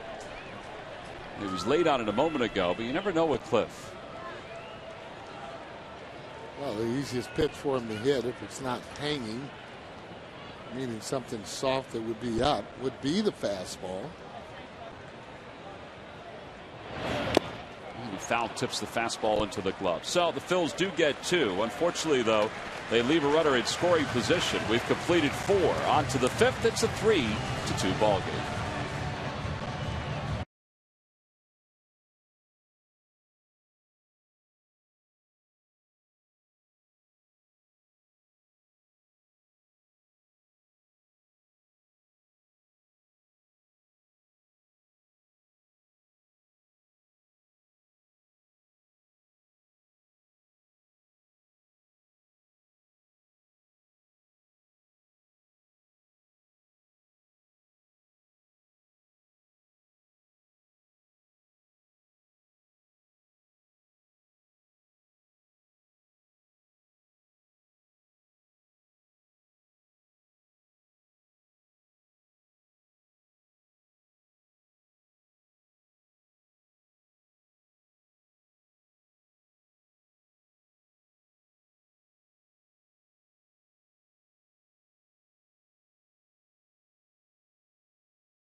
Davis's analysis of the Phils doubleheader against the Rays. Get all the news Philly fans need to know on Sports Night. Presented by Toyota. After Phillies postgame live only on Comcast Sportsnet. Mike Fontenot stays in the ballgame to play second base. He pinch hit for Michael Martinez. We'll see if there's any update on Michael. He is sitting in the dugout. It may have been that, Charlie just, wanted to use a different bat against the right-handed pitching of Wade Davis. Didn't see anything if he got hurt or anything. Yeah, a little weird time to actually be able to pinch hit for a guy at that particular time there in the 4th inning, especially when he starts. The only guy I knew that ended up getting pinch hit for was one of my really good friends, John Vukovic. When we were playing, they got the bases loaded. They ended up pinch hitting for him. Yeah, but what inning was it? First. He wasn't happy about that. Never was happy about that. Okay. Jose Lobaton leads it off and takes a strike. Wheels always tells the story of is it Bobby Wine? I could be wrong. I thought he may have said that Bobby Wine had that happen to him. Well, Wills has been around a pretty long time. He probably would know that. 0-2 the count. Right, he may know it, but I may have forgotten the story. Well, Wills doesn't forget, so he'll refresh your memory when you ask him. But I do know that happened to John Vukovic, and maybe he just has the wrong person. Right? Lee is retired 9 in a row. And it's 1-2. That would be a pretty good pitch there. Cliff Lee needs to shut down inning, and preferably one that would be quick. Not throwing a lot of pitches.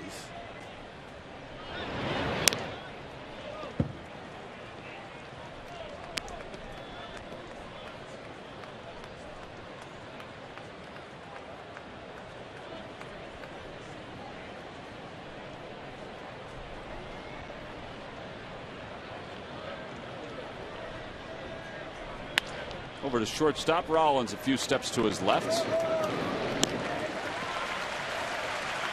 Now 10 in a row retired by Cliff. A lot of ground ball outs. In fact, Jimmy Rollins now has 4 assists during this stretch. Victorino has 3.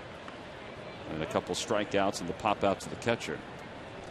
Game 2 of this day-night doubleheader here at Citizens Bank Park. Along with Gary Matthews, I'm Tom McCarthy. Wheels is over in the other part of the press box, soaking in the atmosphere. Murph has wandered around the ballpark. Phillies down 3-2 here in the top of the 5th. Wade Davis late on a 92-mile-an-hour fastball.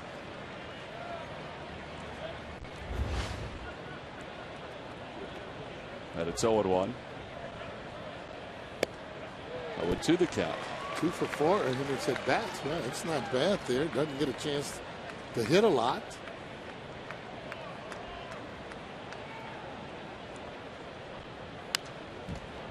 Big guy. He looks determined up there. That's where I think, for me, where Cliff can get out of the zone almost completely and be able to get some check swings on guys. I've said it before.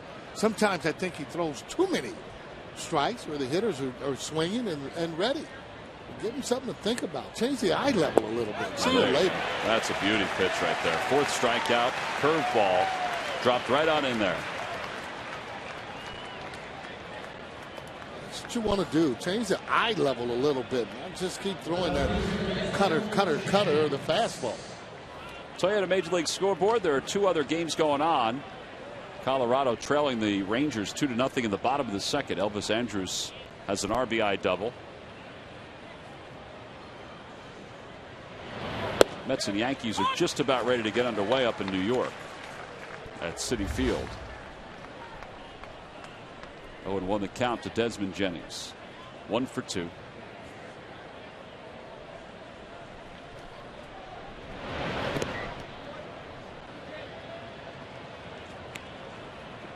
Well, it's interesting, too, though, with Martinez still in the dugout. That would lead you to believe that maybe there is nothing really wrong with them, because if there was something wrong, you'd be down in the trainer's office there and getting whatever kind of treatment.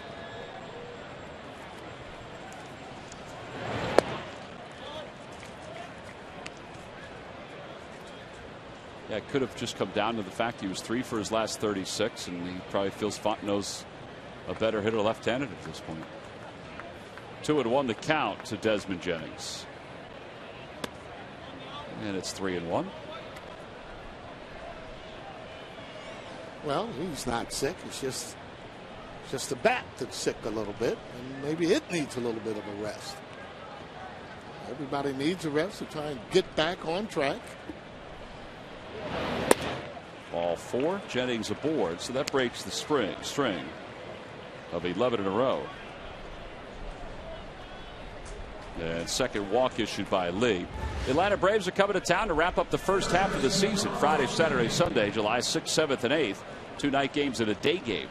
The Braves, who earlier today wound up losing their ball game 9-4 to the Red Sox, ahead of the Phillies in the standings. Get your tickets by going to Phillies.com. They were also rumored to be interested in Kevin Youkilis. Well, I mean, if he's healthy, and you've seen the way that he's been able to play, he's been a clutch hitter for a number of years. Well, it's hard to judge players, however, if they are hurt. Runner goes, pitch is swung on and missed. Throw to second is not in time. They threw it on one hop. They've been pretty aggressive on that first pitch on the lefties. I think Brian's saying that there may have been some interference too. Let's just see. There's the throw. There's the throw right there. Now it is on the bag there.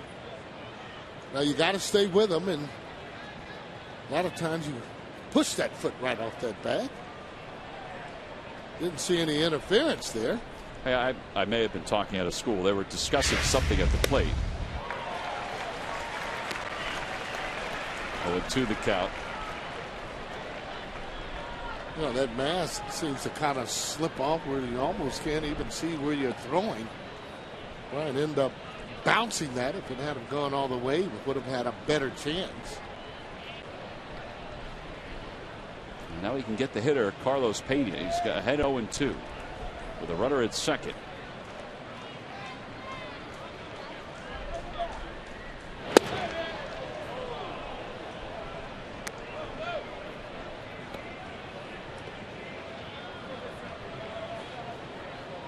Pena's looking to do one thing, and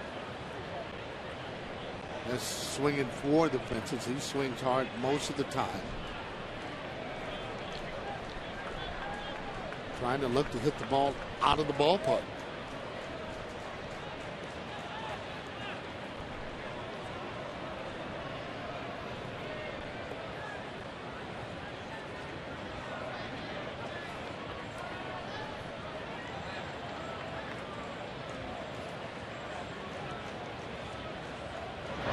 Got him. Threw him something soft. Picks up his 5th strikeout of the night. No runs, no hits. 1 man left for the Rays. On to the bottom of the 5th. Jimmy Rollins will lead it off with the Phils down by 1 when we get back.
On top as the Phillies top of the order is due up.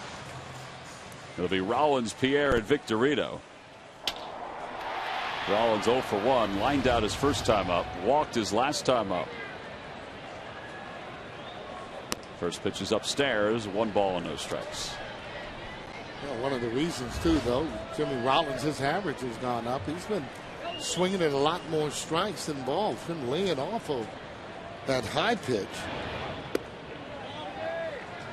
Now that was a close pitch there, but it wasn't the fastball he was looking for. It's 2-0. Now he may get a 2-0 fastball. Yeah, I just don't want to try and do too much with it. Stay through the ball and drive it. Up high, 3-0. Hasn't been popping up as much. He's already popped up too many times this year. 19 times to be exact. Now you say pop it up in the infield. Yeah. Well, that infielder gets it. It's just too many. That would tell you that he's not staying on top of it. Maybe a little bit of an uppercut type of swing when you're popping it up. It's that one hard, but right at Carlos Pena. Flip to Davis. I got to tell you, he smoked that ball. I mean, he hit that ball very well, and that's what you want to do. Can't guide it in that particular instance. Those kind of, when you have those kind of swings, that will give you confidence, even though as a hitter you really want the hit. Well, that'll bring Pierre up now with 1 out. If it was maybe a step or so to the right of Pena, and if Jimmy was busting up the first base line, there could have been a little pressure put on the first base bag.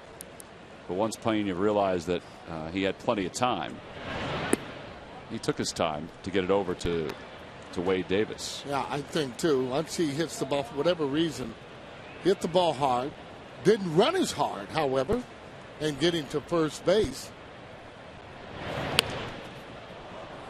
Little slug bunt, and it's 1-1.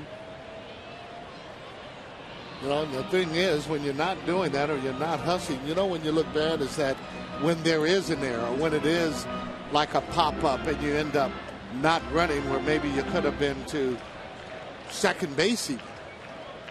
So one thing that Mays taught us early on is regardless, you give 100% and hustle every minute that you're in the game, period. No excuses.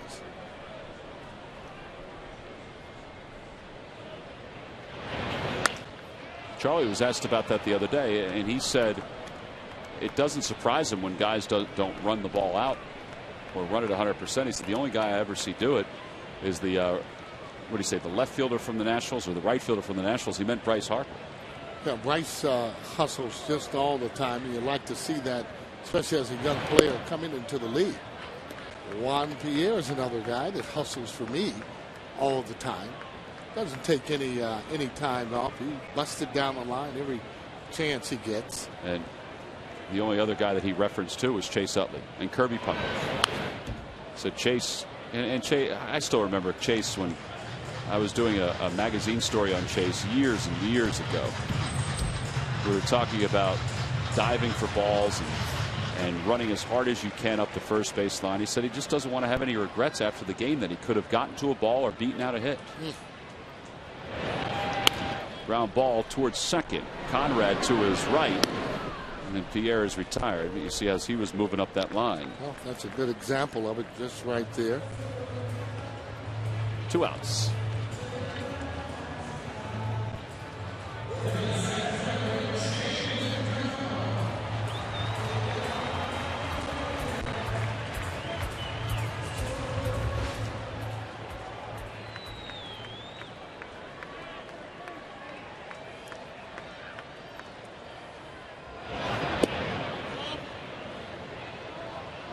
Shane, another one. He's popped up 13 times there on pop-ups.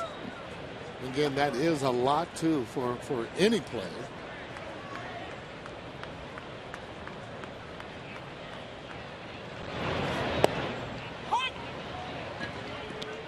You look at Joey Votto, plays with the Cincinnati Reds. Last year it didn't pop up once. This year it's popped up one time. I never even thought about that. That's hard to do. Topper, this could be a tough play. Nope, an easy bounce for Wade Davis. So his momentum just carries him to the bag. If that had taken one more bounce, a short hop, it would have been trouble. Instead, we're through 5 on to the 6th. It's a 1-run game.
Cross Philly of the week is battling back with the bat.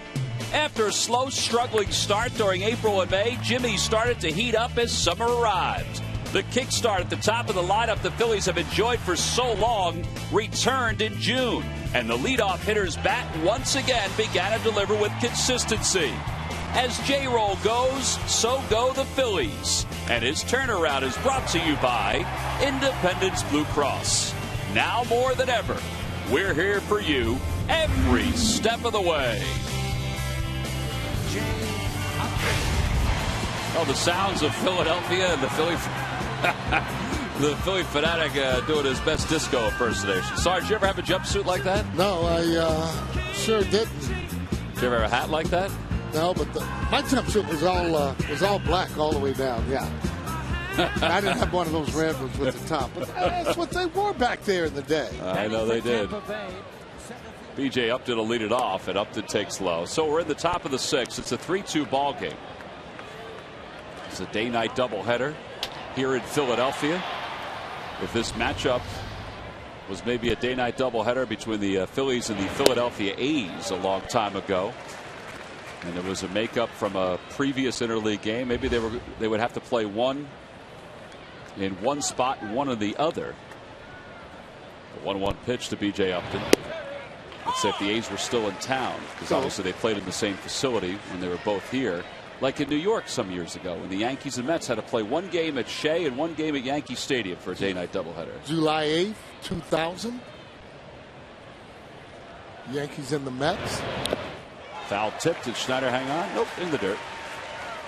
Think about that, Sarge. If the A's were still here, and let's say there were two different facilities, and you played a game, I mean, would you get a kick out of that, playing a game, let's say, at noon in one and then going over to the other one at 7? I would prefer to stay right there at my same ballpark for me. But, I mean, would you really consider that a doubleheader there at your ballpark or just playing 2 games? You know? Well, it wouldn't be a doubleheader at your ballpark, but it would be, I would still consider it a day-night doubleheader. Okay. All right, I can go for that. Even though it's in a different park. Yeah. 2-2 pitch. And a called strike 3. Right on the inside part of the plate. Strikeout number 6 for Cliff. And that'll bring Jeff Keppinger to the plate. I don't know why so many of the players just jump back from fastballs that would be in the inside part of the plate. Now he's jumping back. The ball's nowhere near him. You know, and it's not just Upton that does that. This disease is throughout the league.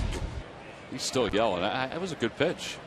And when he goes back in there and he looks at that tape there, you'll see that it was a lot closer than he thought. Victorino out in center for the second out. So 2 outs. All right, anyway, get back to the day-night doubleheader, the split doubleheader. Yankees won both games by the score 4-2. Day game was at Shea. Night game was in the Bronx. That's when Roger Clemens hit Piazza. Yeah. Hit him in the head and knocked him out for a little while. I had a concussion. I don't know. I just think you don't want to do it every year, but it's something that might be kind of neat to do. Take a subway over. Yeah, well, I mean, they could do that in Chicago with the Cubs and the White Sox there with no problem. Might take a little longer to do it with the Angels and the Dodgers because of traffic and no mass transit. Isn't that the truth?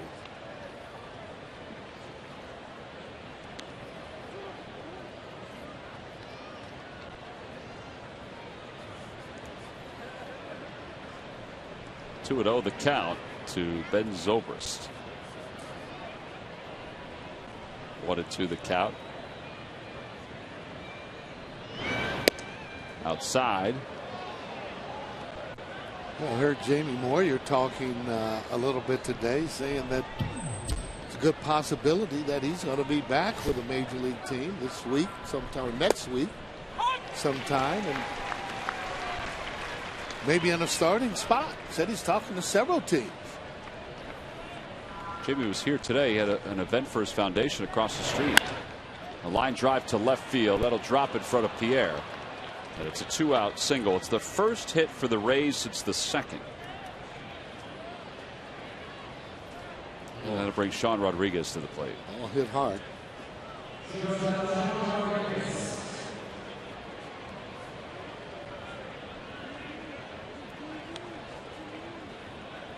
Some teams that still think he has something in the tank. He feels that way for sure.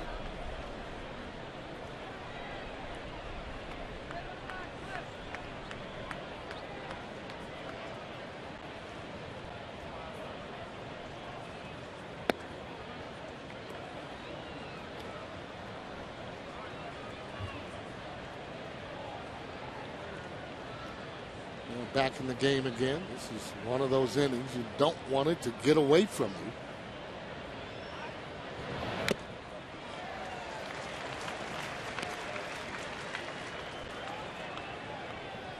He also wants to stick around a little bit while the offense hopefully can get something going in their half of the 6th. And obviously has to think about it. The type of pitcher like Cliff Lee, you understand how important it is for wins for your team, and especially when they're not winning. It's 1-2 now to Rodriguez.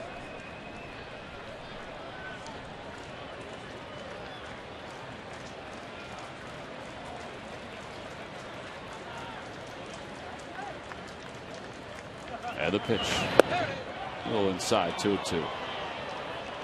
92 pitches now for Cliff, with 2 outs here of the 6th. He's in pretty good shape right now. You know, I got to think, too, some of the pitchers, they got to have that pitch count in the back of their mind and saying, hey, I got to make sure that I only pitch a certain amount of innings this inning or that inning. Certain amount of pitches, you mean? Pitches, I mean, exactly. But then again, though, once you get, involved with just throwing strike after strike and then they're ready and you start giving up hits, that's when it kind of gets away from you. Runner will be off on this pitch. And ball 4. Good boy. Close pitch. That was a very close pitch. 3rd walk issued by Cliff. So 1st and 2nd now with 2 outs. And the pitches by inning for Cliff. 1st, 3rd, and 4th obviously have helped. The 2nd, not so much. Well, you can see, too, I mean, you just don't want to give up any more runs.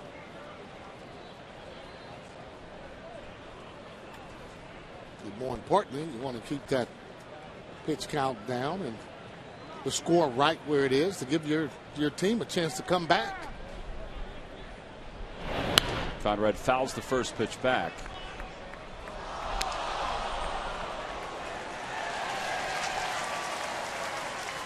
Nice job by a young fan. It went off the glove and it bounced off the seat. She picked it up off the bounce. Nice job. Oh, wow. Right there, had it off the seat, bouncing, got it. Well, that counts. That counts when it doesn't hit the ground. That counts. That's Good a great catch. play. Good pitch. Wow.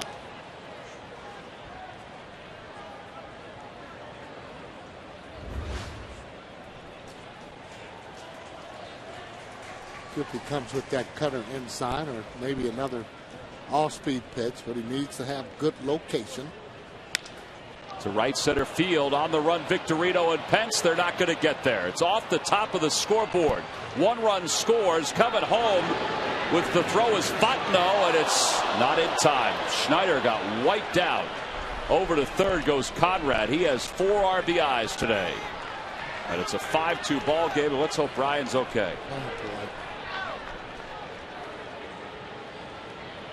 You're just in a vulnerable position when you're trying to block the plate with the ball coming. And you're just in a very helpless position. You got that runner bearing down on you. You're trying to keep your eye on the ball. You're fair game if you're up that line. Good swing there. You can see that ball going off the top of the wall there. Good relay, although this relay coming in from Fontenot, you can see how it just up that line a little bit. He could have gotten the other way, but it happened so quick.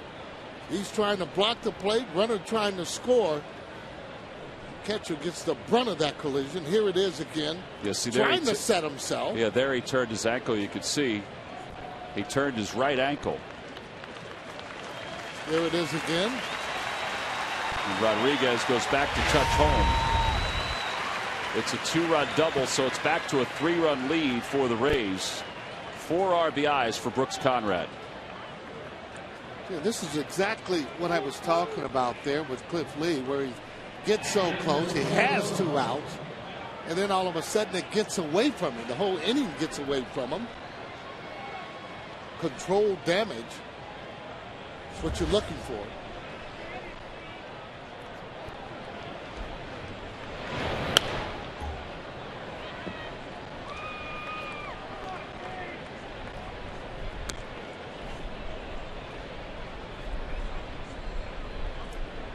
Usually when Lee is getting hit, they're up in the zone. I think Brian, I don't think he can continue. He's limping back toward the dugout. Carlos Ruiz is getting his gear on. See the fans applauding him for the effort, and just really for me, for him to get back in there, it shows you how tough Brian Snyder is. That's a difficult position, and when you get hit right there, and you still want to stay in the game, and he would have. He just couldn't sit back on that foot. Cliff Lee kind of looked in and said, hey, looks like he's hurt a little. Now, what about Rodriguez on that play, Sarge? I mean, he ran into Brian, went back and tagged home plate. The play was to the left of the plate, up the line a little bit. Was there much he could do to avoid it, you think? Can't do anything. I mean, he's not looking at the ball. He's trying to really score. And he was very close to Brian Snyder when they did collide. Now, here comes that throw there, and you can see the throw up the line there. If it's over a little bit. Plate he is. Sure he is, but he's on the outside already. Okay. That's a good point. You see that? Yep. So there's no way he could cut inside. I wonder, just thinking in the back of my mind, where he was and where the contact was made.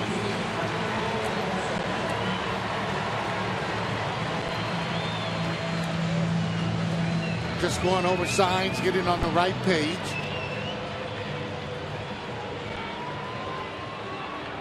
Oh, and 1 the count, 2 outs. Here's the play again. Rodriguez, eyes on Schneider. See how far and wide he was going because he was around third.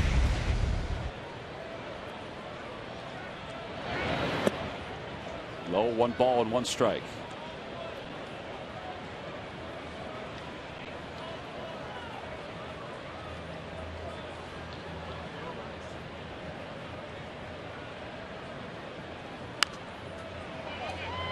There's another ball that's up. Those are the ones that he seems to be getting hurt on, are the balls that are up in the zone.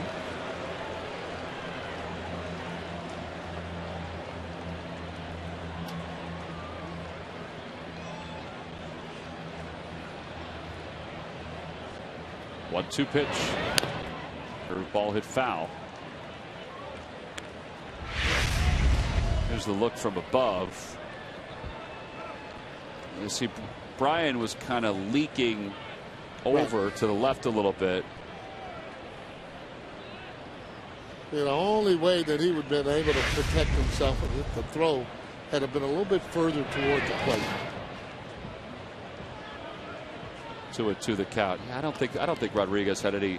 I think it was unavoidable on his part. No, he couldn't just stop and then go the other way. Left, yeah. He had a lot of momentum that was actually going in, and if that ball had been there a little bit sooner, he would have been able, I would think, to make that play. Over to third. Polanco backs up on it, waits, and the inning is over. But the damage is done. 2 more runs score for the Rays on the 2-run opposite field double for Brooks Conrad. Middle of the 6th. It's the Rays 5 and the Phillies 2.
Ford, more IIHS safety picks than any other brand. Go further. Visit your Quality Plus Ford store today.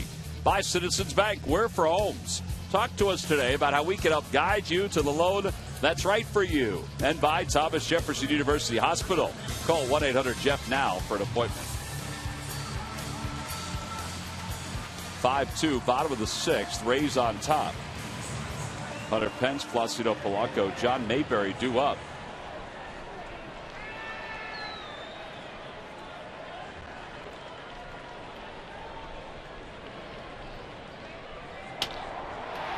Pence takes inside. Wade Davis is set to begin his third full inning of relief. He came on to get the final out in the third.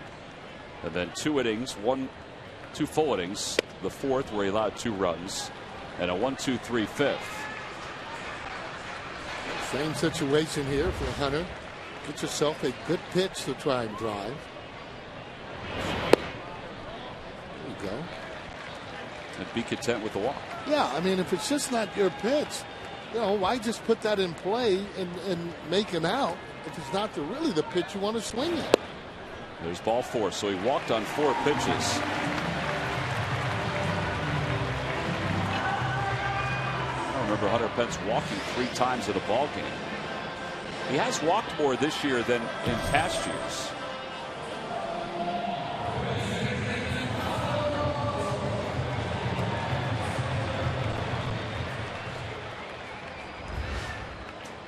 Here's Placido Polanco. He doubled home run his last time up. So he's 1 for 2. Scored a run also. Shows bunt. Ooh. I don't think he was doing anything at all there, but just kind of distract Davis. Maybe call the third baseman in a little bit. James Hoy called it a strike. Yeah, that ball didn't appear to be a strike. Looked to be wide on the outside part of the plate. By the way, the 3 walks by Pence ties his career high.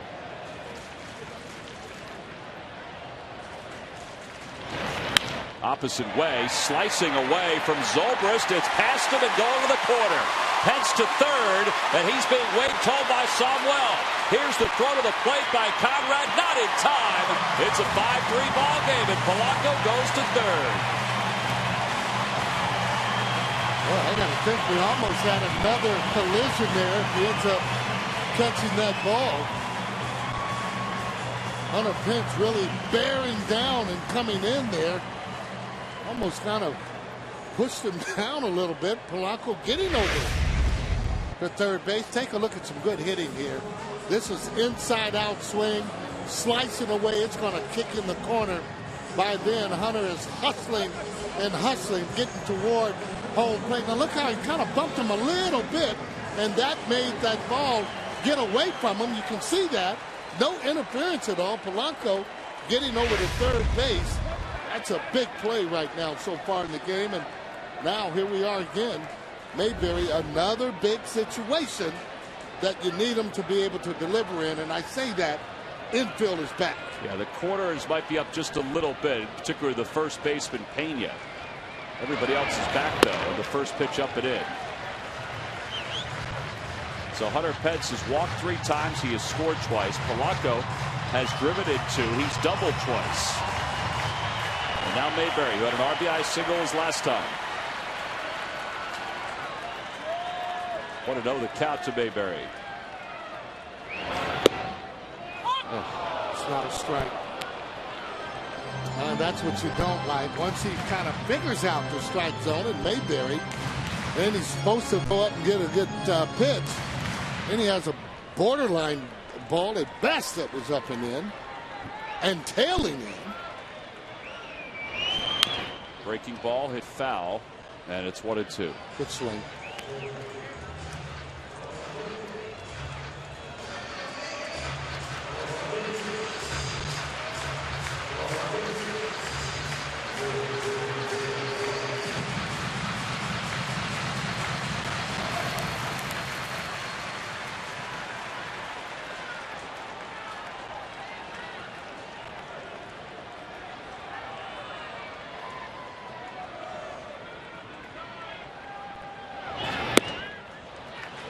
Cutter. Zone hitting right now, meaning you want to get that ball down. Don't want to swing at the ball. It's up in the zone.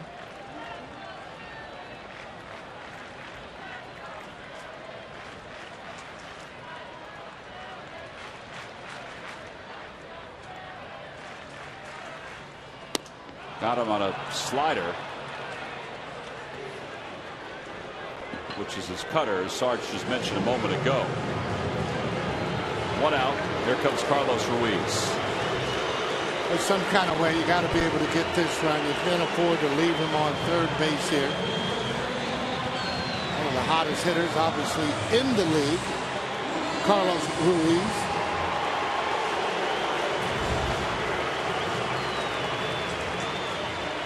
Joe Maddon's going out to the mound. They're going to go to the bullpen. He just had a right-hander starting to throw a few minutes ago. So Gomes will commit to this ball game. So that'll be it for Wade Davis. Davis is charged with 3 runs so far, but the runner at third is his responsibility. 1 out here in the 6th. We've got a pitching change. Let you know about the new pitcher when we return.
The rest of the Phillies to this year's All-Star game in Kansas City. Vote up to 25 times at Phillies.com. You can do it anytime. Do it now, do it later on. And when you're at the ballpark, you could also place your votes. Again, go to Phillies.com. Send some of your favorite Phils to this year's All-Star game in Kansas City.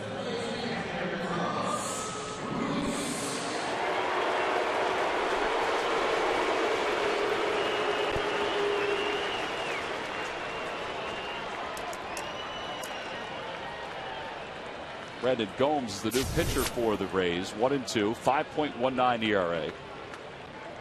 Carlos Ruiz up for the first time. Came on for Brian Schneider, who injured his ankle on a play at the plate. Carlos is reaching a little bit on that breaking pitch, which Conrad makes the catch. Right. Don't see that very often. Just a little anxious. Yeah, that was a slider, and the ball was actually kind of moving away from him. Caught it right on the end.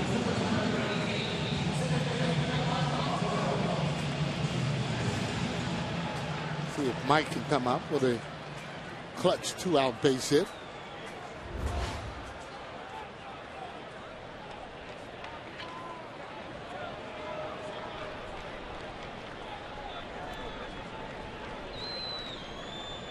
Fontenot 0 for 1. He popped out his last time up. Runner at third.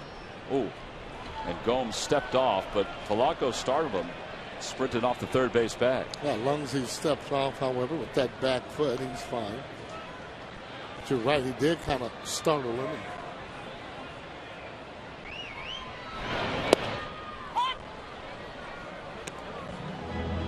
Hector Luna's on deck to pinch hit for Cliff Lee.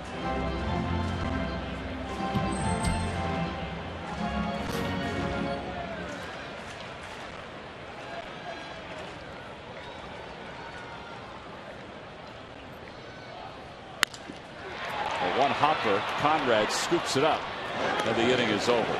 So the Phils do get a run on the double by Placido Polanco, but he's left over at third. He was there with nobody out. We've played 6, and it's a 2-run game.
Cliff Lee still out there as we go to the top of the 7th inning. And so is Brandon Gomes. Gomes will bat for the first time. And he takes a strike. It's 0-1. This has been one of those strange games again for Cliff. There have been times where he's been absolutely brilliant. And there are other times where Brooks Conrad is up, where he just has thrown the ball toward the meat of the plate, and Conrad has made him pay his 4 RBIs. Yeah, and he's had trouble in the stretch tonight. Men on base, you know, 2 outs, nobody on base. Was he 0-2 in the hitter? And the next thing you know, 2 on and then a double. Gets the strikeout there. It's the 3rd time he's gotten the pitcher. 7 strikeouts for Cliff. These lucky fans are tonight's Citizen 7. They were each receive a prize pack courtesy of Citizens Bank. Citizens Bank with the most 7-day branches in the Philadelphia area. To find a branch near you, visit citizensbank.com.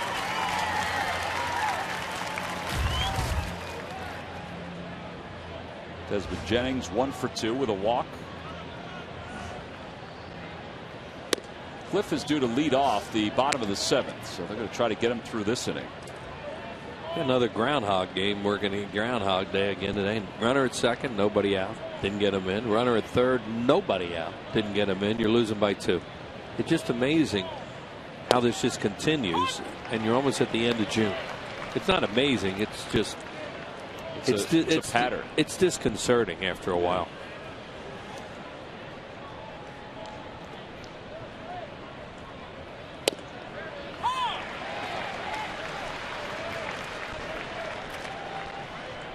Yeah, and Conrad, you know, you keep talking about, hey, you get him up there right-handed. He's more of an out. 4 RBIs right-handed. Great game, isn't it? 1-2 pitch to Jennings.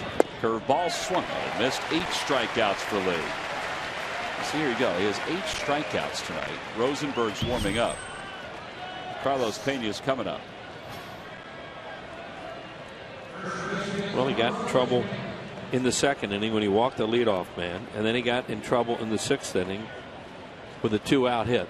And those have been the runs. And he out of the windup right now is really good.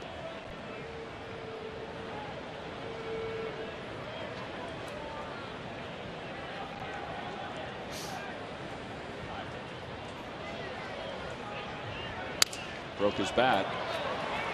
Ruiz gives it a try. And it's 0-1.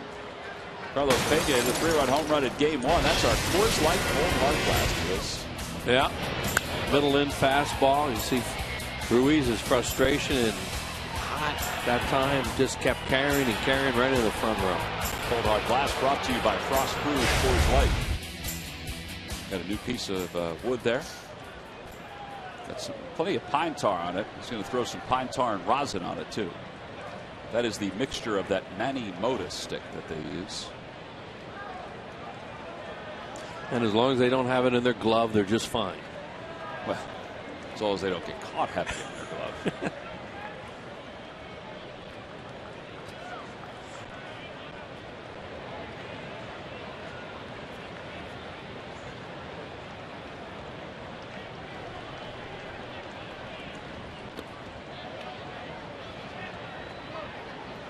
Some pretty good pitchers in this league. That when they're out there, the baseball, when you pick them up, smell like Christmas.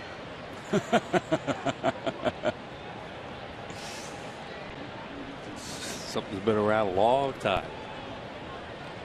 In various forms. Oh my.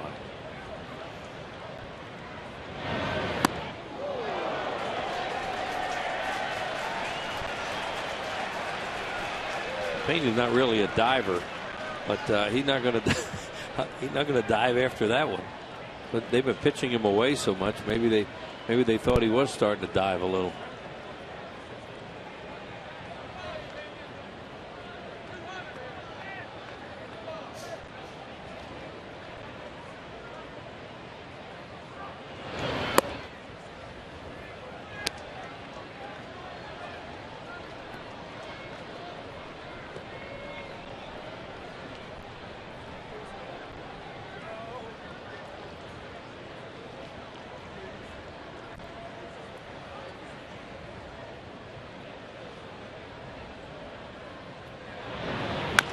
Ground ball toward first. A foul ball. Mayberry will play it in foul territory. 3-2 the count. Talking about Lee not being able to win a game. He got so spoiled. He would go in those stretches when the Phillies have had where he wouldn't give up anything. Nothing at all. Shutouts, one-run games. So you keep thinking, well, that's going to happen one of these, and just by accident they'll win a game when he's out there. But he's given up 3, 4, 5 runs a game now, and this team has trouble scoring that many some nights.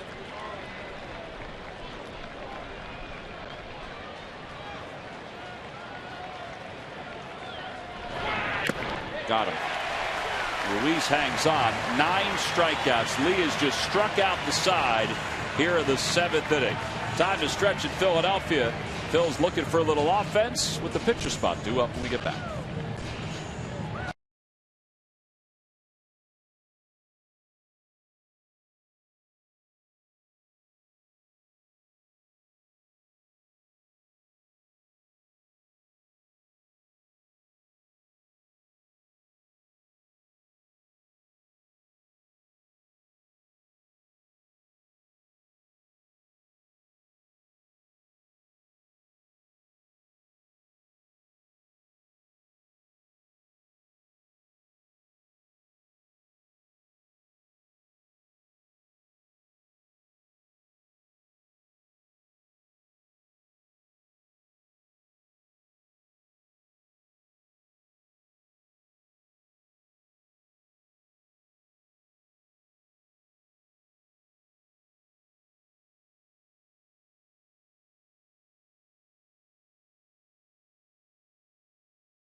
Answer. All right, Wheels, here we go. Where did Hazleton, Pennsylvania native Joe Madden go to college? You're going to help me a little bit because I know it's on the East Coast. Right. And I know it's, I don't know. You know it's on the East Coast? I know it's on the East Coast. Do you think it's on the eastern part of Pennsylvania? It's something we all know. You know what? Give me a hint. Well, I can't. If I give you a hint, you're going to get it. He played baseball and football there. Oh, thanks. Yeah. Drain it, too. You know that? And he's a Patriot. You mean that conference? Well, no, I'm saying he's a good citizen, Joe Madden. The Patriot, that's a conference, right? It is a conference. So that could be. Yeah, there's eight choices. And it's Wills. close. Yeah. The Leopards. That is right. But what school? Lafayette. Yeah, Lafayette. Log back on to Phillies.com to find out if you're the winner of a Phillies prize pack. Thanks for playing Dodge Stuff the Fans. You know, he also has an honorary doctorate of letters from Lafayette. Good school. Great school. Great campus. Lehigh, Lafayette, both. Well, Cliff Lee's night is done. Hector Luda's going to pinch hit for him. As we go to the bottom of the 7th inning. It's starting to rain a little bit here at the ballpark. There are some showers in the area. Just announced that Brian Schneider has a right ankle sprain. So that's why he left the game. We hope Brian's okay. Boy, he took a pretty good hit. He's tried to stay in the ball game. He really did. I mean, he tried. What you guys say about that? You know, the throw was off to the left a little bit, and I think Rodriguez on his curl around the third base bag was in that area, and I think it was unavoidable. I mean, he could have made an abrupt left and then went across the plate, but it would have been difficult for him to do. It was all kind of happening at once, too. The ball was getting there. Brian was leaking back there a little bit. I mean, coming backwards a little bit. Did a heck of a job to try to get to it, though. He really did.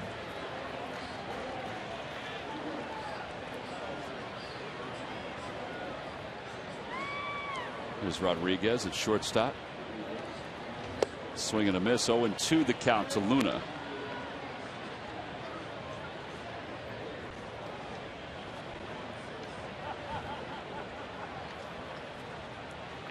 Luna on the year, 292 hitter.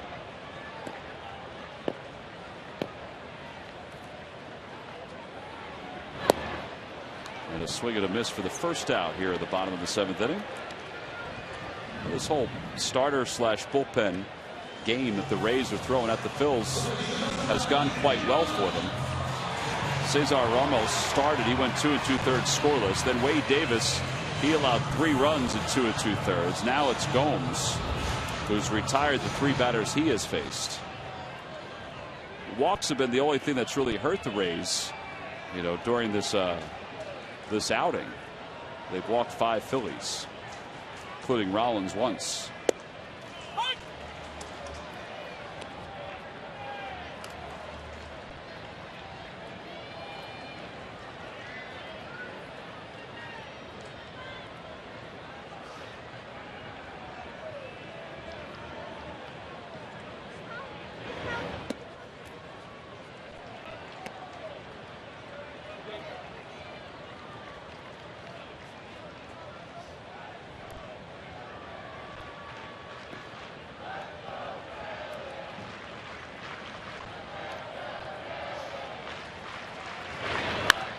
Toward first, diving stop. Pena gets his bearings, flips underhand, and there are 2 outs. That's 2 balls that were hit hard by Rollins toward first base. That guy's always been a tremendous defensive first baseman. He showed it again there. He was highly featured in Moneyball. Yeah, he was, because he was the guy they didn't want to have out there. They wanted Scott Hatteberg out there instead of him. And he was the guy that was traded. Juan Pierre's 0 for 3. Corners are in for Juan. Those are only down by 2 here in the bottom of the 7th. Sounds strange, but the way they lost game 1, there's been kind of a hangover here in game 2. Does that make sense? Absolutely. Still the same day, isn't it? It is. Yeah, it's not like you can go back, get away from it, come back fresh the next day. You win a game like that, the first game, doesn't matter how long the day is. Stay out there all night to win the second game. Second game, after you lose a game like that, you bet there's a problem. Well, especially when you fall behind. Yeah, and there's still a lot to be accomplished by winning tonight. You win the series, and it's back-to-back series here at home.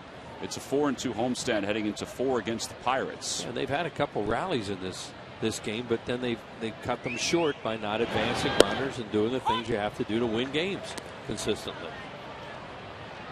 Plus, you couple that with the Nationals loss today, and although it's only a half game they can gain, it's still a half game, and it's also another game in the loss column. 2-1 the count to Pierre, who's 0 for 3.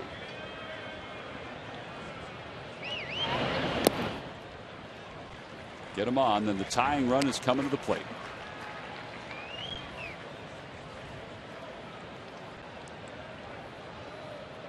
And that guy is due from the left side of the plate.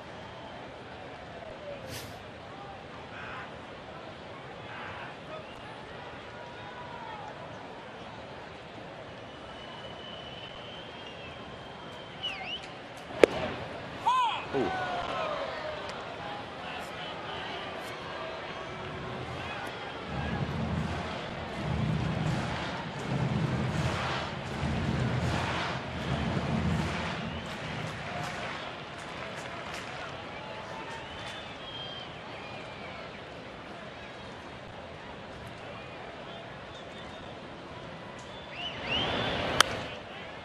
Pierre felt like he had a swing at that pitch because the last one, although it looked like a ball, was called a strike by James Hoy. So he was trying to protect. That was a closer pitch, I think, than the one before. Crew chief Jim Joyce is over at third base for the second game. Mike DeMuro's at second. Troy Bassner at first. 3-2 pitch. And a foul ball. It remains 3-2. Toyota Major League Scoreboard. The knuckleball is at Knuckland today. Nick Swisher's hit a 3-run home run against R.A. Dickey.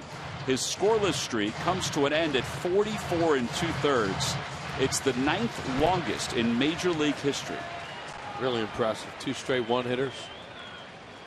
Pretty good chance he's going to start the All-Star game for the National League. He's an 11-game winner.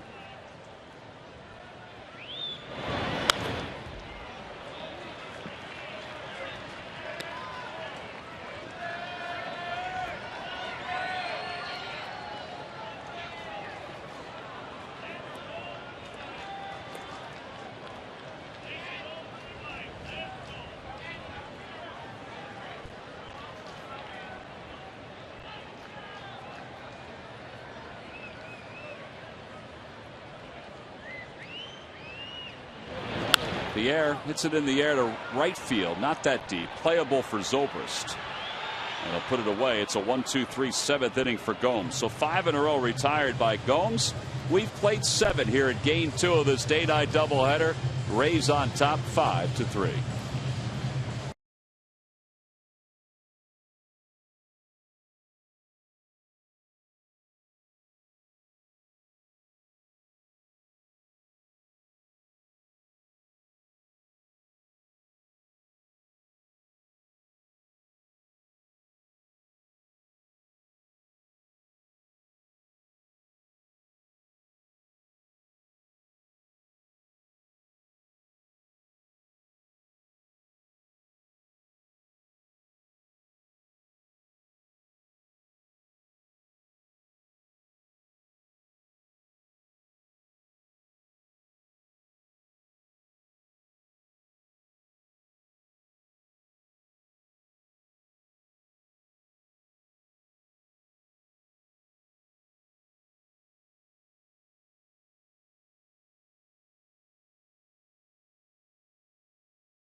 Phillies baseball is brought to you by Toyota. Every new Toyota purchase comes with Toyota Care. By Xfinity, the official HD triple play provider of your Phillies. By McDonald's. Now at McDonald's, any size soft drink or sweet tea, just $1. And by Dodge. Visit Dodge.com or your local dealer today. Fanatic is taking a little different stance, Wheels, in his Cabrini College dugout dance. He's decided to go to the suite for game 2. You know, he's trying to mix it up a little bit. Yeah. Well, he's got some blues working up there tonight. He was doing a little disco dance earlier. Did you see that outfit he had rolling earlier? Oh, that was that Tramps outfit I was telling you about when they were originally here in the 7th. They wore that red jumpsuit. P.J. Rosenberg back up from AAA. The Phillies have an opportunity, like the Rays, to expand the roster and expand it to 26 players. So Rosenberg is the 26th player. That stand for Boss Man Jr.? What's that? BJ? It does not. Oh, okay. It does not. Well, we've been through that tonight. So we have. Just thought maybe there's another guy. Stands for Brian James. Oh, okay. Just thought I'd ask. Brian James Rosenberg. No relation to Melvin Emmanuel. Boss Man Jr. Nope, who's up at the plate now. Right. That's what I was thinking. These guys are facing each other. We got the all initial confrontation here. Different approaches. 1-1 the count to Upton, who has struck out 3 times.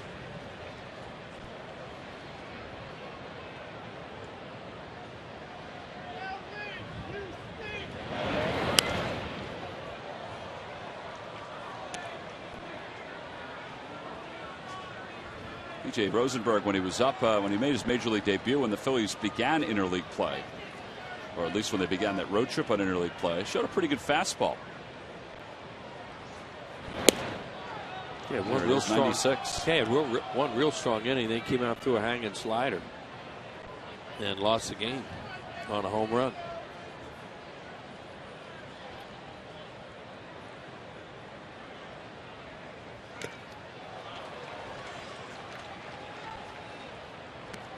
Break a ball there, and that was up a little bit. does seem to have a good fastball. And if he can locate it, he can get some outs.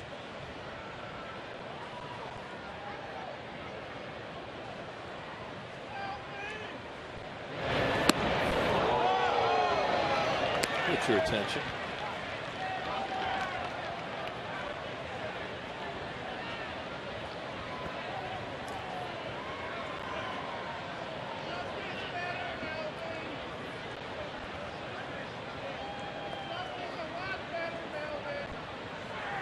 Inside, ball 4. And a walk to Upton. And that'll bring Jeff Keppinger to the plate.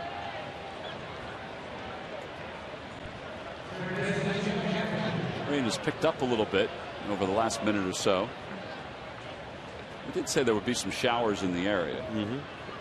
We weren't supposed to ride wheels till midnight. Right. The weather's supposed to really get nice by tomorrow night, too. Cool. You want to wear the pullover tomorrow? Are we okay with a short sleeve? No, short sleeve will be good. Red, right? The new red one? Yeah, we're unveiling a new red one tomorrow, everybody. Stay tuned. No. Sarge got it? Sarge okay? I haven't told him yet. I'm going to surprise him. Oh, it'll be a surprise. He probably still has it under his desk. Liner to center field. Here comes Victorino. He'll make the catch for the first out. All the outfits that we have you can get at the Majestic Clubhouse store, including the salmon Tommy Bahamas, or I guess Murph is calling it coral. And that pullover that we've worn so much for golf. Golf pullover is a good one. That is available at the Majestic Clubhouse store. I want to thank everybody also who has texted and tweeted Murph with all the suggestions about dry cleaning to keep the colors, the right colors of the Tommy Bahamas. Yep. Like you knew. I told you guys that Renee figured it out, and mine's okay. I had already dry cleaned it, though. I know, but I had no clue. Sarge is walking around as proud as a peacock that his is still the right color. That's because he's done nothing with it. Right. Except for Steve did. Right. Zobrist has 2 hits, 2 runs scored. He just gave him another one, so he's got 2. Perfect.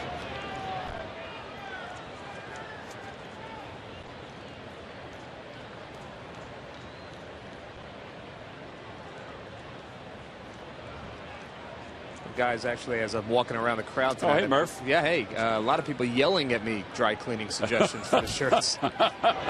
Honestly, more than a dozen people tonight. Well, Murph, here's the thing. I mean, the lines of communication are wide open for you when you're out there in the ballpark. It's been very helpful. Probably too much. Anybody throw out any like Woolite or something like that? Did anybody say that to you? No, but I got a couple business cards for dry cleaning. That's great. This baby is press only.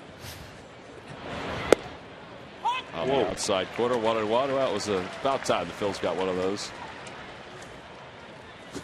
People yelling at Murph dry cleaning habits. Oh, it's come to this.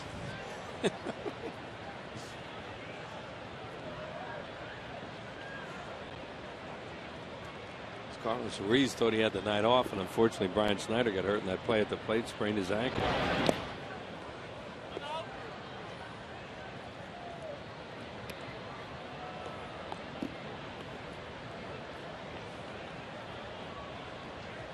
See what they wind up doing with Brian. You hope he's okay, obviously, because he sustained a pretty good hit, tried to stay in the ball game.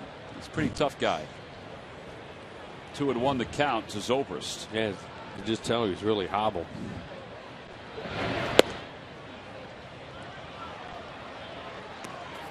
Yeah, it's 3 balls and 1 strike.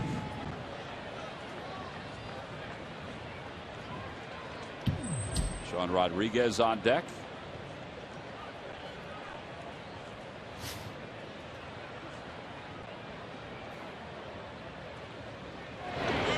Runner goes, pitches a strike, a hesitation by Ruiz. And a stolen base for Upton, his 13th of the year. Do something slow there, it's a changeup, and that made it a lot easier to steal.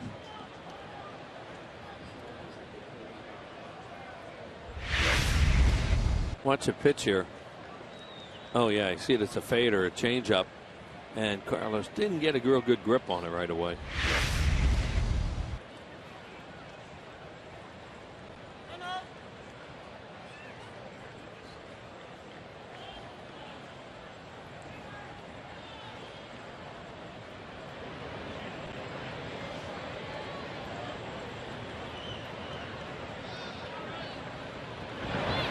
Ball four, so first and second. 2 walks in the inning by Rosenberg.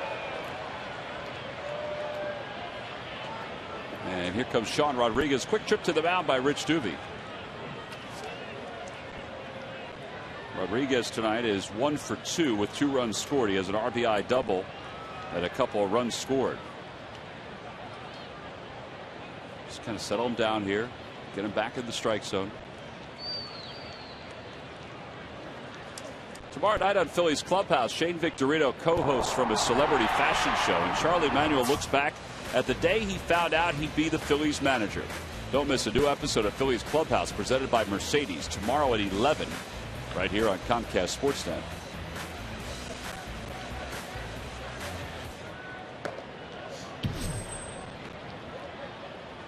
Jake Diekman in the pen.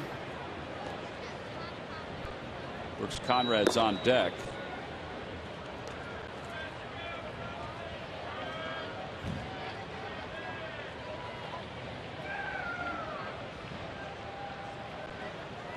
Swing and a miss. His slider, it's 0-1. Say, turn him around right-handed. He's not going to hurt you as much. 4 RBIs tonight on 2 doubles.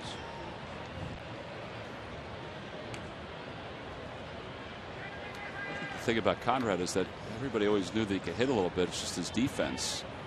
Might turn out to be a good pickup for the Rays. Yeah, he had nothing from Milwaukee this year. Broke his bat. Fly ball to left. Pierre's there. So Conrad's coming up with 2 outs.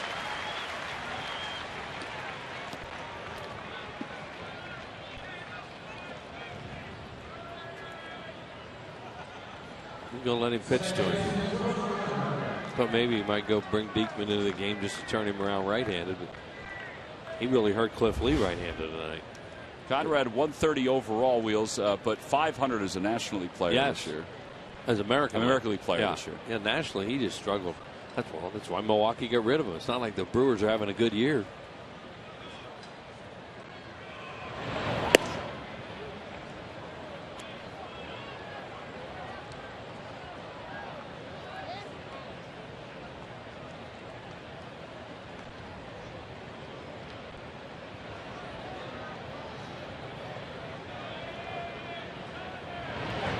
Swing and a miss and a changeup. That with no batting gloves. Vladimir Guerrero, Keith Hernandez, those are the guys that you remember that never wore batting gloves. You don't see a whole lot of that. Mark Grace was like that too. Mark Grace, yeah.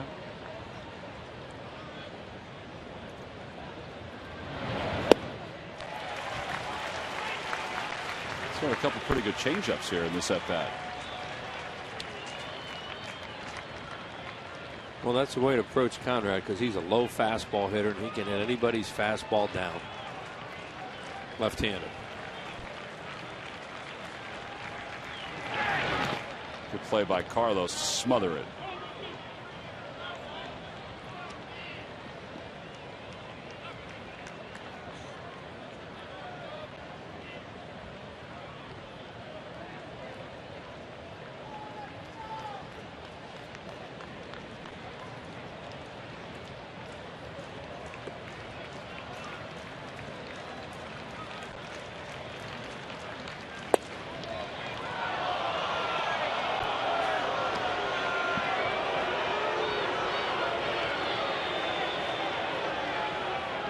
James Hoy is hearing it now from the crowd. 3-2 the count. Well, now they can run.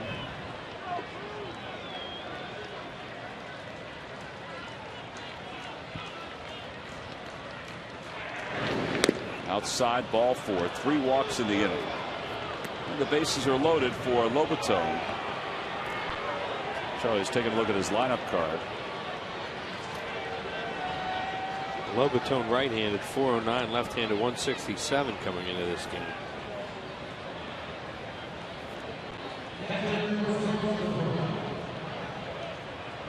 let him face him.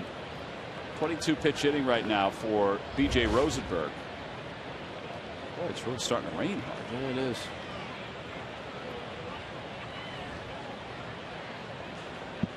That's all we need, a little rain delay action. On the outside corner, 95. So that's a good fastball. It's a good spot. Just have to trust it. Yeah, if this guy were a better left-handed hitter, you know, they would have gone to Beekman probably. But one more time with the numbers here, favor this matchup. So they're trying to get out of the inning with it.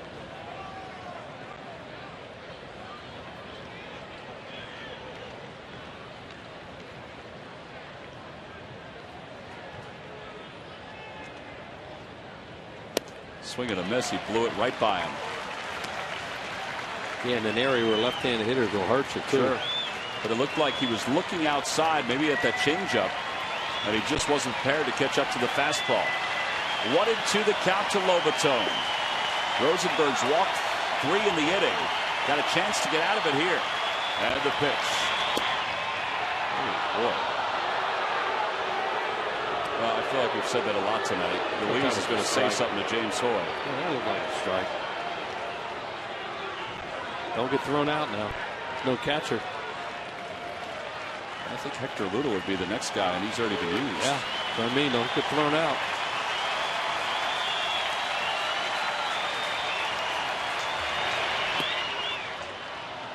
Now you got to throw it down the middle.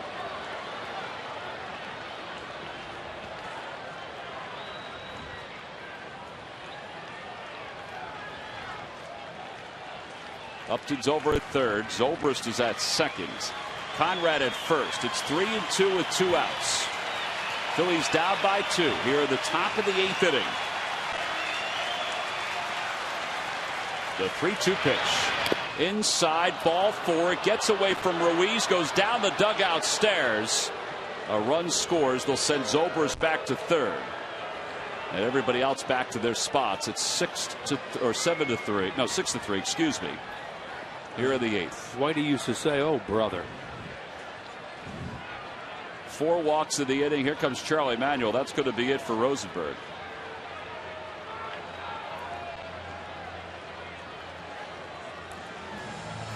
So a run is scored to make it 6-3 in favor of the Rays.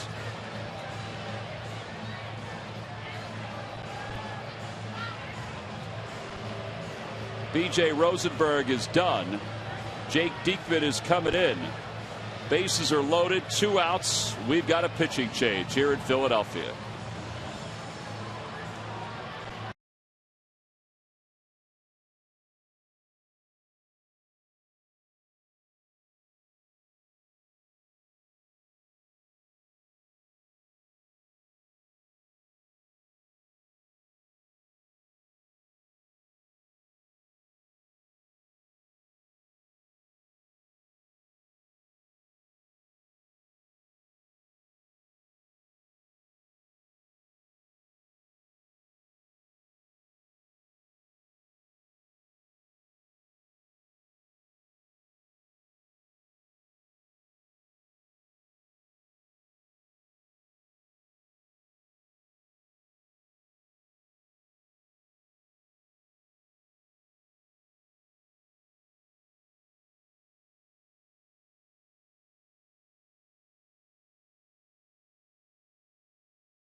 Gobes. That's how this inning is unfolded. 4 walks by B.J. Rosenberg. 3 strikeouts in that 9-hole tonight. Not very often you see a pitching change to face the other team's pitcher. But Diekman's on with Zobrist over at third, Conrad at second, Lobatone at first. It's 6-3 Tampa.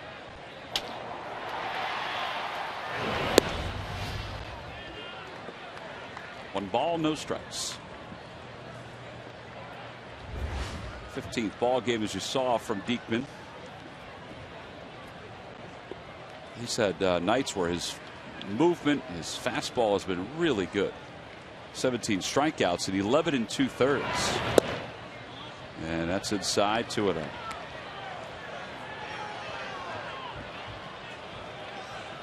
Phillies pitchers have walked 7 tonight. Now 4 have come in this inning. Yeah, you get a guy up there right now that doesn't even want to swing.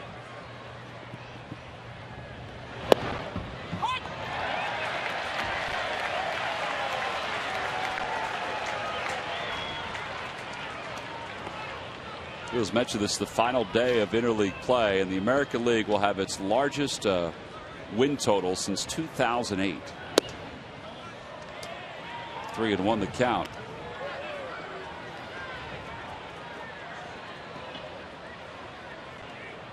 Second trip up for B.J. Rosenberg. You know, he wants to do so well to stay in the minds of the staff here. And there's ball 4. They've walked in another run. They've walked the opposing pitcher. It's 5 walks now in this inning. 7-3 Rays.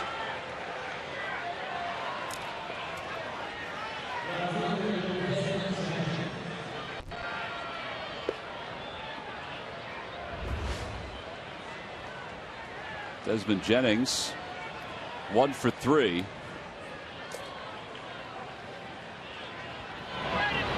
Ball 1.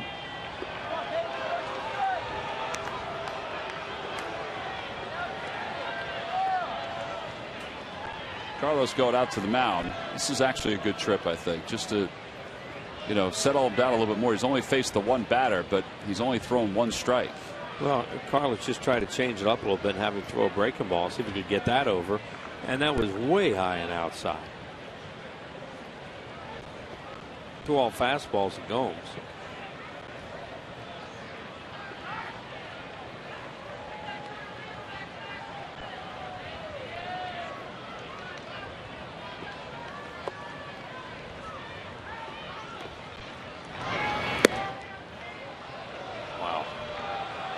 Not even close. Brandon Gomes can always say he has an RBI. That's it. 2 plate appearances in 2012. He's 0 for 1 with an RBI. And a walk.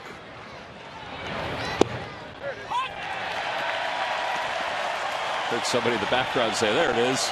It really helped, too. It's not James Hoy's fault, but it just expanded a little bit.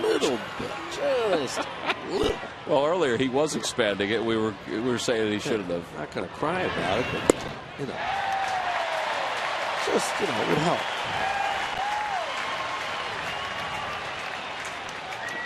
Point out, it's certainly not his fault what's going on here. Not in this inning. No. 2-2 the count. With the bases loaded, the pitch. Oh boy. 2-2 breaking ball.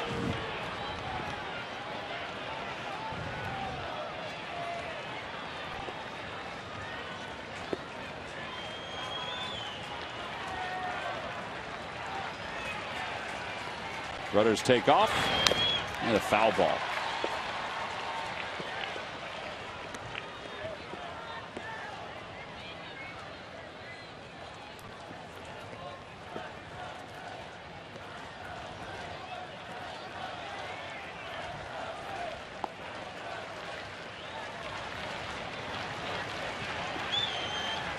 Fans are chanting, let's go Jake in the background.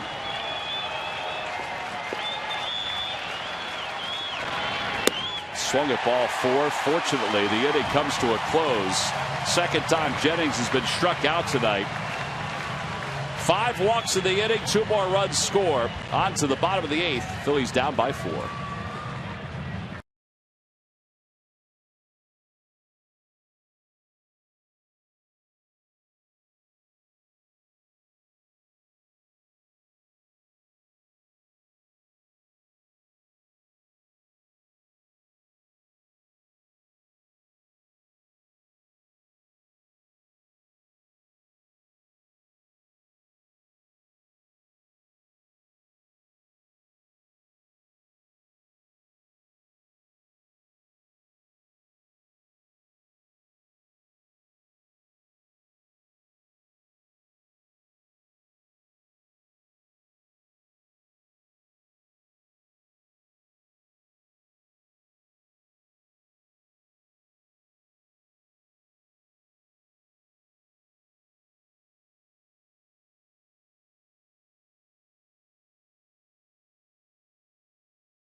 Mutual defensive play of the game. Carlos Pena's had a pretty good game tonight, Wheels, over at first base. Carlos Pena's a tremendous first baseman. Jimmy Rollins hit a couple balls really hard down that way.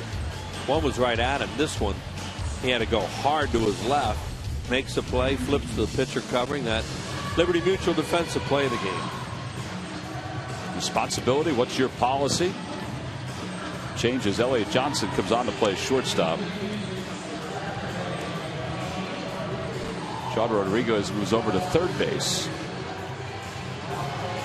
Jake Diekman, well, he got the out to finish off the 8th inning. All in all, 5 walks in that top of the 8th inning. And it's given the Rays a 7-3 lead. So 2 more chances for the Phils offense.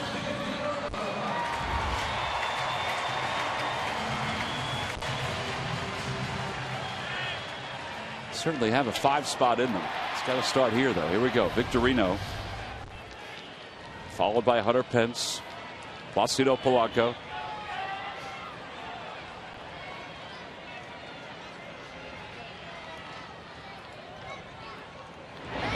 Bunts toward third. It's a great bunt.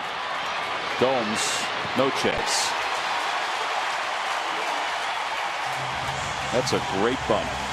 And he's on.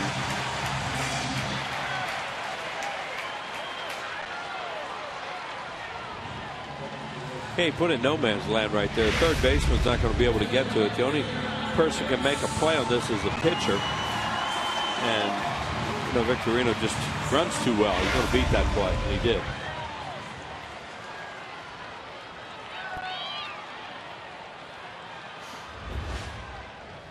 Pence has walked 3 times tonight. That's tied his career high.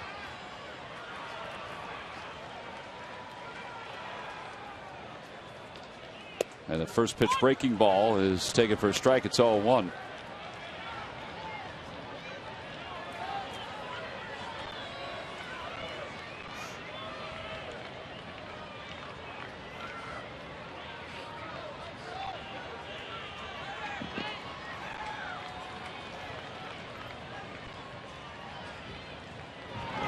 Pence takes inside, 1-1.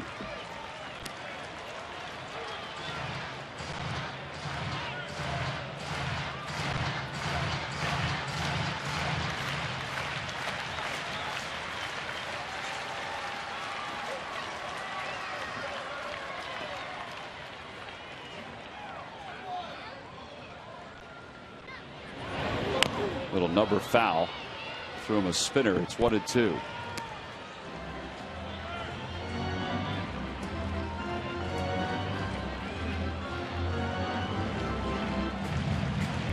Samuel is giving some signs out over the third base coach's box. Yeah, like take it easy over there at first. You're down by 5. I think that's You're what it down was. By 4. Well, it is. Yeah, it's not. It's a hold.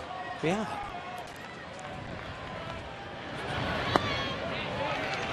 He was jumping out there and spinning all over the place, not going anywhere. Sam Perlazo pointed over to Samuel just to get Victorino's attention, and Juan was firing off some signs. 2-2 the count.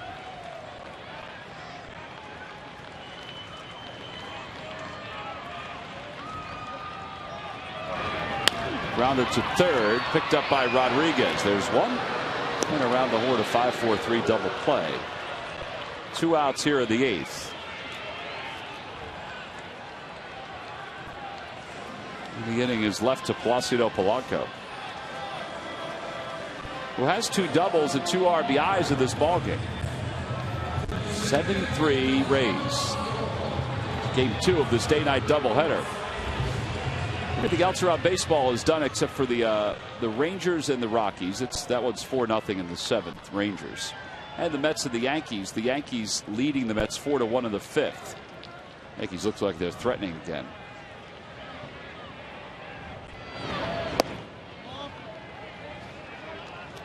I didn't know this, Wheels, but you know Derek Jeter will be 38 on Tuesday. Yeah. Do you realize by his 38th birthday he'll have more hits than Pete Rose did by his 38th? By his 38, wow. Yeah, Pete piled up a lot of hits even as he got older. That's amazing, though. Oh, Derek Jeter just You know, if you want to put the poster boy for what everything that's good about this game, that's the guy. I just was surprised by that. But he's also picked up a lot of hits Jeter has the last couple of years. But he's a class act. Won championships.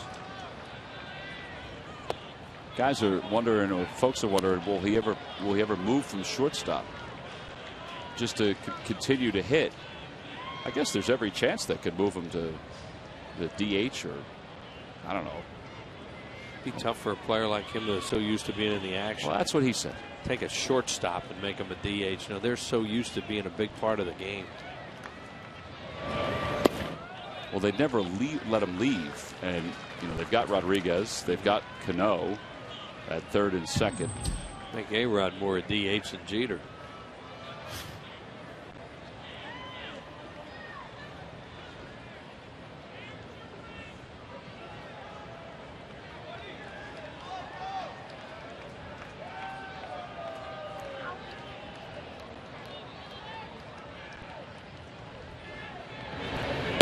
Inside, ball 4. Polanco's aboard. A 2-out walk.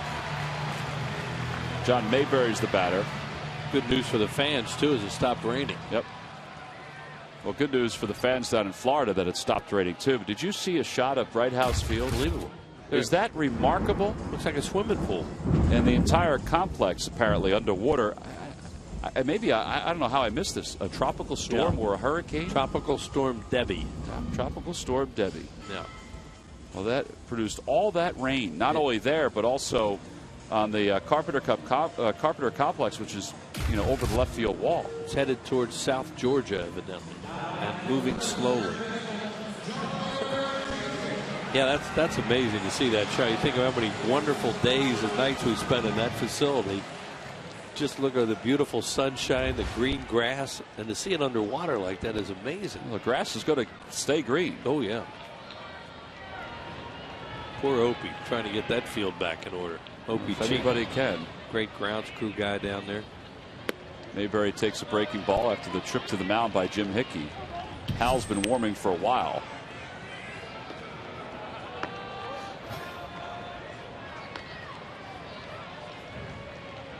So another picture of the half field. You know, that we're used to walking down the steps and going in underneath, and that thing's underwater.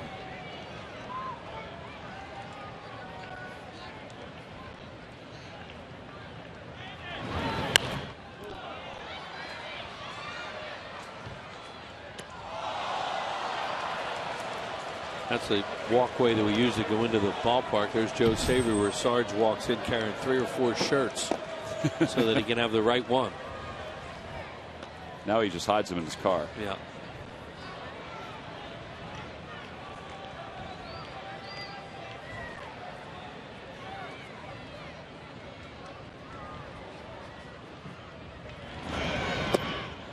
Another curveball inside. This guy's, what, 32 pitches right now, so that's why they're getting somebody up out there. And also make sure it's a left-hander in case Jim Thome should get into a situation where he could be the tying run or close. There he is. There's Jim. That's why they're going to get a lefty ready.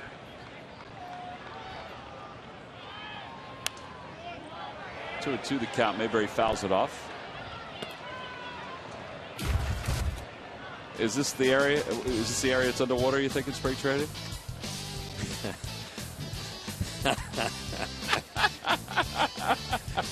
Oh. Do you have sunblock on that day, Will? I guess. Who knows? You know, you guys. That's the backfield. That's the Carpenter Complex. You guys are ridiculous. What? Yeah, that's a complex. That's not. I hope that's not underwater. Where will you sign autographs next year? Picture. Where do we find that? Oh, we have a whole host of them. Mayberry stays alive. Looks like he had a busy day there that day. Yeah. Taking care of the public. They are great fans.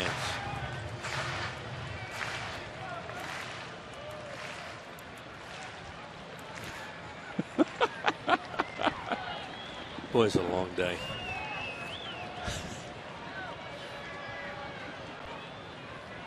Let's play 9 that day, you think? I'm not sure. Oh, nice play by Rodriguez. Still has time to throw out Mayberry by a half step. 5-3 on the putout. That was a really good play.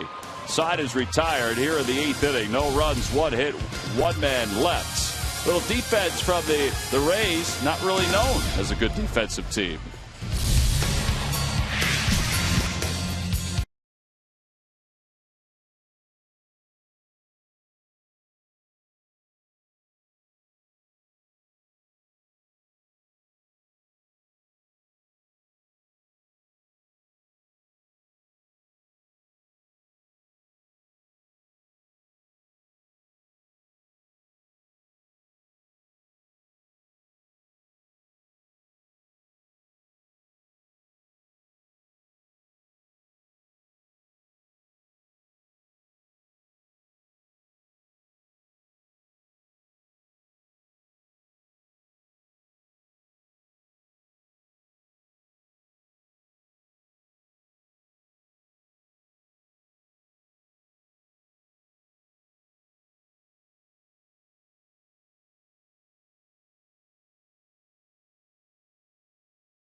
Some of the hardy fans still hanging out at Aspirin Alley in the shadows of Whitey.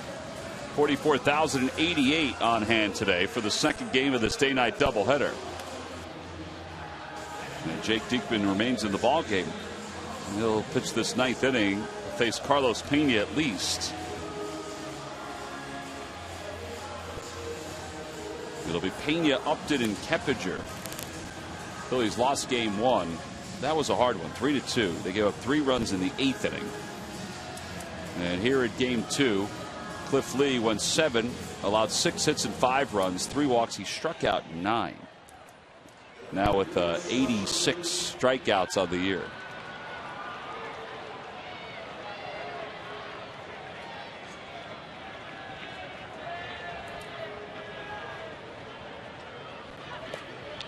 Joe Maddon chatting with Jose Lobaton.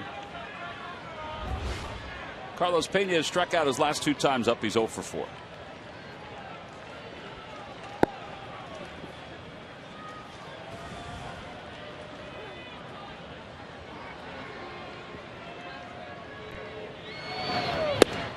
Strike. Belt high. It's 0-1. You still trying to figure out where we got that photo from? Oh, yeah.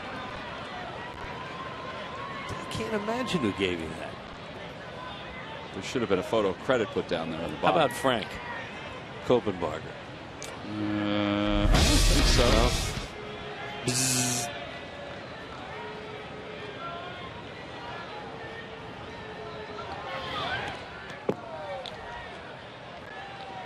One ball and 1 strike to count to Pena. Pena's looking out there like, man, I never faced this guy before. It's the 9th inning. We're almost through this. He's a little wild. I don't know whether I'm comfortable right now. He's going to have some happy feet. He stayed in there a little bit there and fought it off. Well, that was, that one was a strike. If he throws one at him, a breaking ball at him, whew. Bale City. So 1-2 the count to Pena.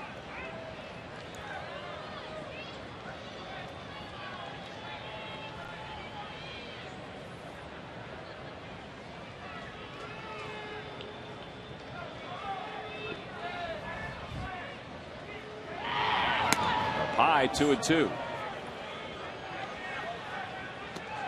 This is where Carlos Pena. Oh, yeah. He's probably sitting there thinking, man, my dad told me I should have been a switch hitter. He's got that look, when you're a veteran guy, they get that look like, get me out of here right now.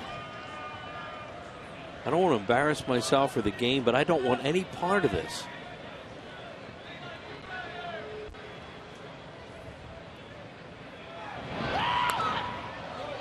stayed in there on that 96-mile-an-hour fastball. And it remains 2-2. B.J. Upton on deck.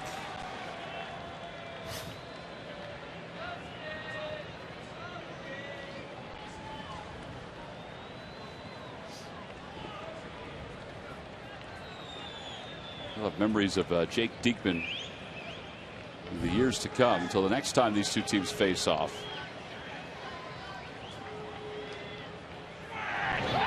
Got him. Get me out of here. I'll tell you a story I think you'll like, because you'll know the principles involved. Doing a game one night, Phillies and the Mets. Second, anyway, it was late. Second game of doubleheader. I was down the corner of the dugout. I think we're going to do an interview afterwards. But anyway, Randy Lurch was a young pitcher, and he was pitching that game. And Eddie Kranepool was hitting for the Mets, and Lurch was all over the place. You know, he's young, throwing hard, and Tug. John Mayberry's over toward the railing. Tug is in the Phillies dugout at that point. He wasn't going to be used that night or whatever. Anyway, McGraw's in there, and they were all teammates, Kranepool and McGraw, and he's screaming at Eddie, Eddie, look out, he is really wild. Be careful up there. And Kranepool turned around and looked at the dugout. He just started laughing. And he had swings like, get me out of here. And that just made me think about that. A veteran pitcher facing a young pitcher he had never seen before, lefty. A veteran hitter against a young pitcher. Oh, and Tug was all over him about, this guy, he could hit you.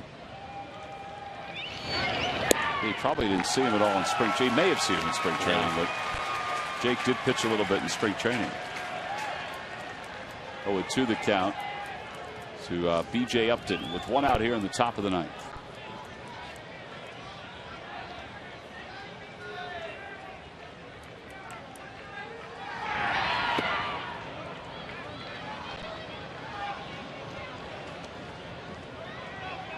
Phillies have pointed to this homestand, this 10-game homestand, as a way to get themselves even better here at Citizens Bank Park, because oddly they've struggled here at Citizens Bank Park this year. 15-21 coming into this game. It's 2-2. Think about how different the season would be. Well, I guess you could say this about any year if they had reversed their win-loss total here at Citizens Bank Park. Yeah, and the bottom line is they haven't played well enough to do it. That's what it is. Not like they're getting robbed in these games or anything. The other guys have been better.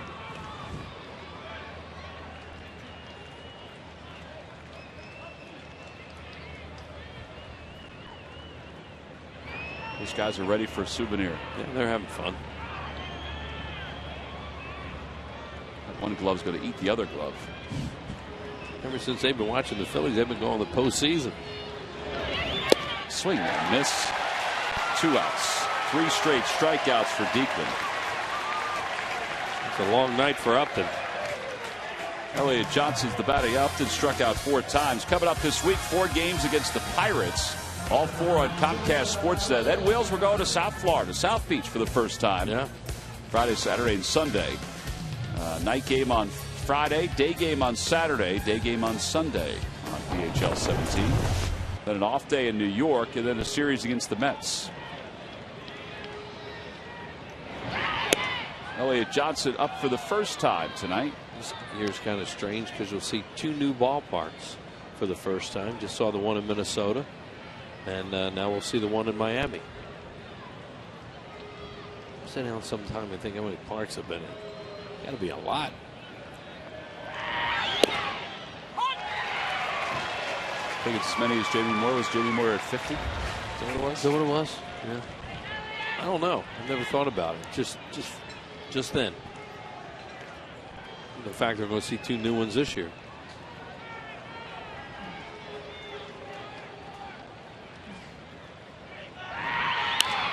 Fly ball to right. Pence heads back. He's a few steps from the track. The inning is over. 1, 2, 3.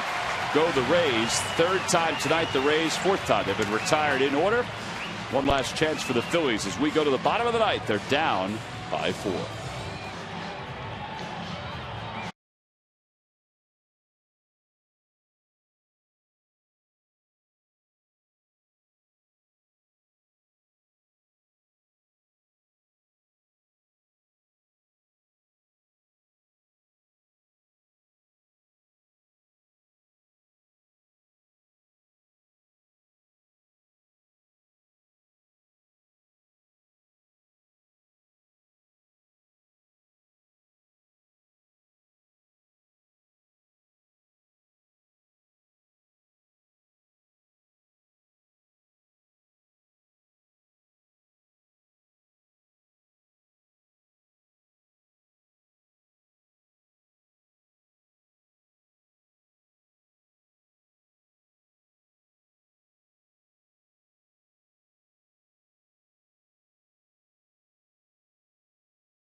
Conrad, he has 4 runs batted in tonight's ball game. Let's take a look at our WB Mesa deliveries of the game. He got a 3-0 green light back in the second inning, a run in at the time, and then 3-0, and he doubles down the left field line about 3 or 4 feet fair.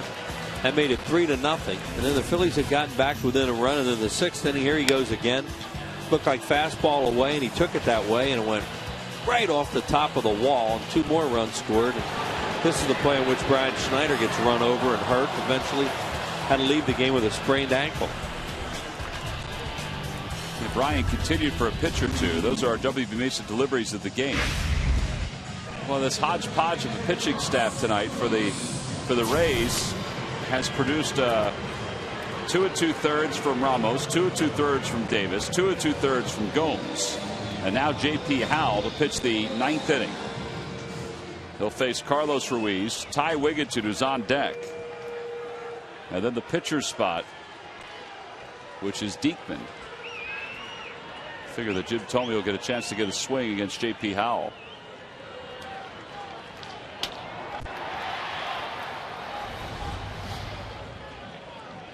Carlos tonight is 0 for 1. He popped out to second his first time up, his only time up. Takes a strike. It's 0-1. His average at 350.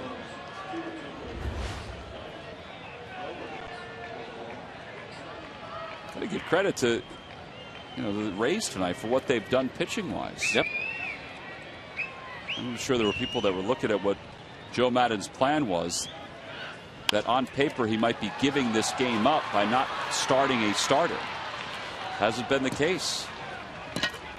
He started Cesar Ramos, who went 2 2/3 scoreless. Then Wade Davis, who went 2 2/3, allowed 3 runs.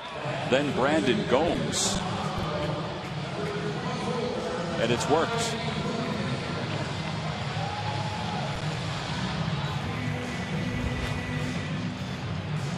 Who are they going to give the win to, Wheels, if the Rays win? You think it'll be Davis? He was around. Probably Gomes, because he's more effective. Because that's the scorer discretion who they feel is the most effective guy. Yeah. All right, we've just been told that it will be Gomes if they hold on. Yeah, that's a good call. Ty Wigginton pinch hitting here for Mike Fontenot. 251, 7 home runs, 30 runs batted in. And 1 ball and 1 strike to count. There's Jim Thome.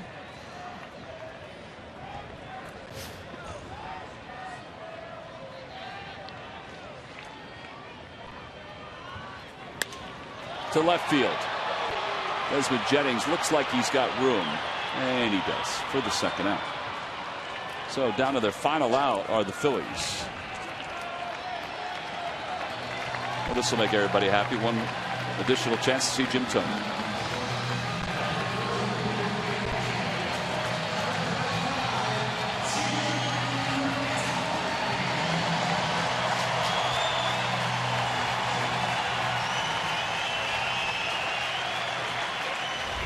Thome 254, 5 home runs, 15 runs batted in. Taking as many pictures of him as you can. He homered yesterday to give the Phils the win. His 13th walk-off home run. His first walk-off as a pinch hitter. And you might think that's surprising, and I guess it would be, but he's always played. Yeah. Whether it be as a DH or the first baseman. 1 ball and no strikes the count to him.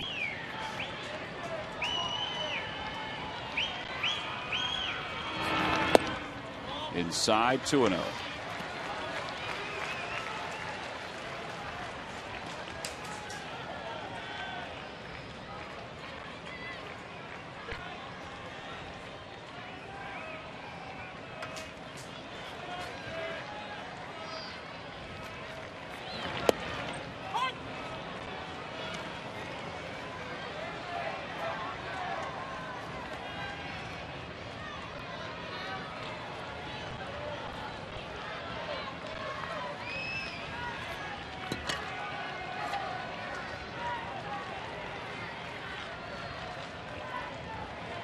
So it 1 the count to Thome, make it 2-2.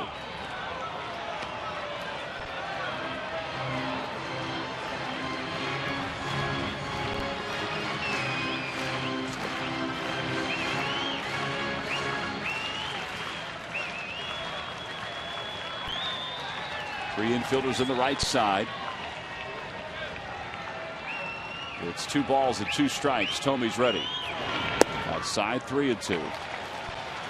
Another walk. He's in sole possession of 7th place all time. He'll also give Rollins a chance to hit.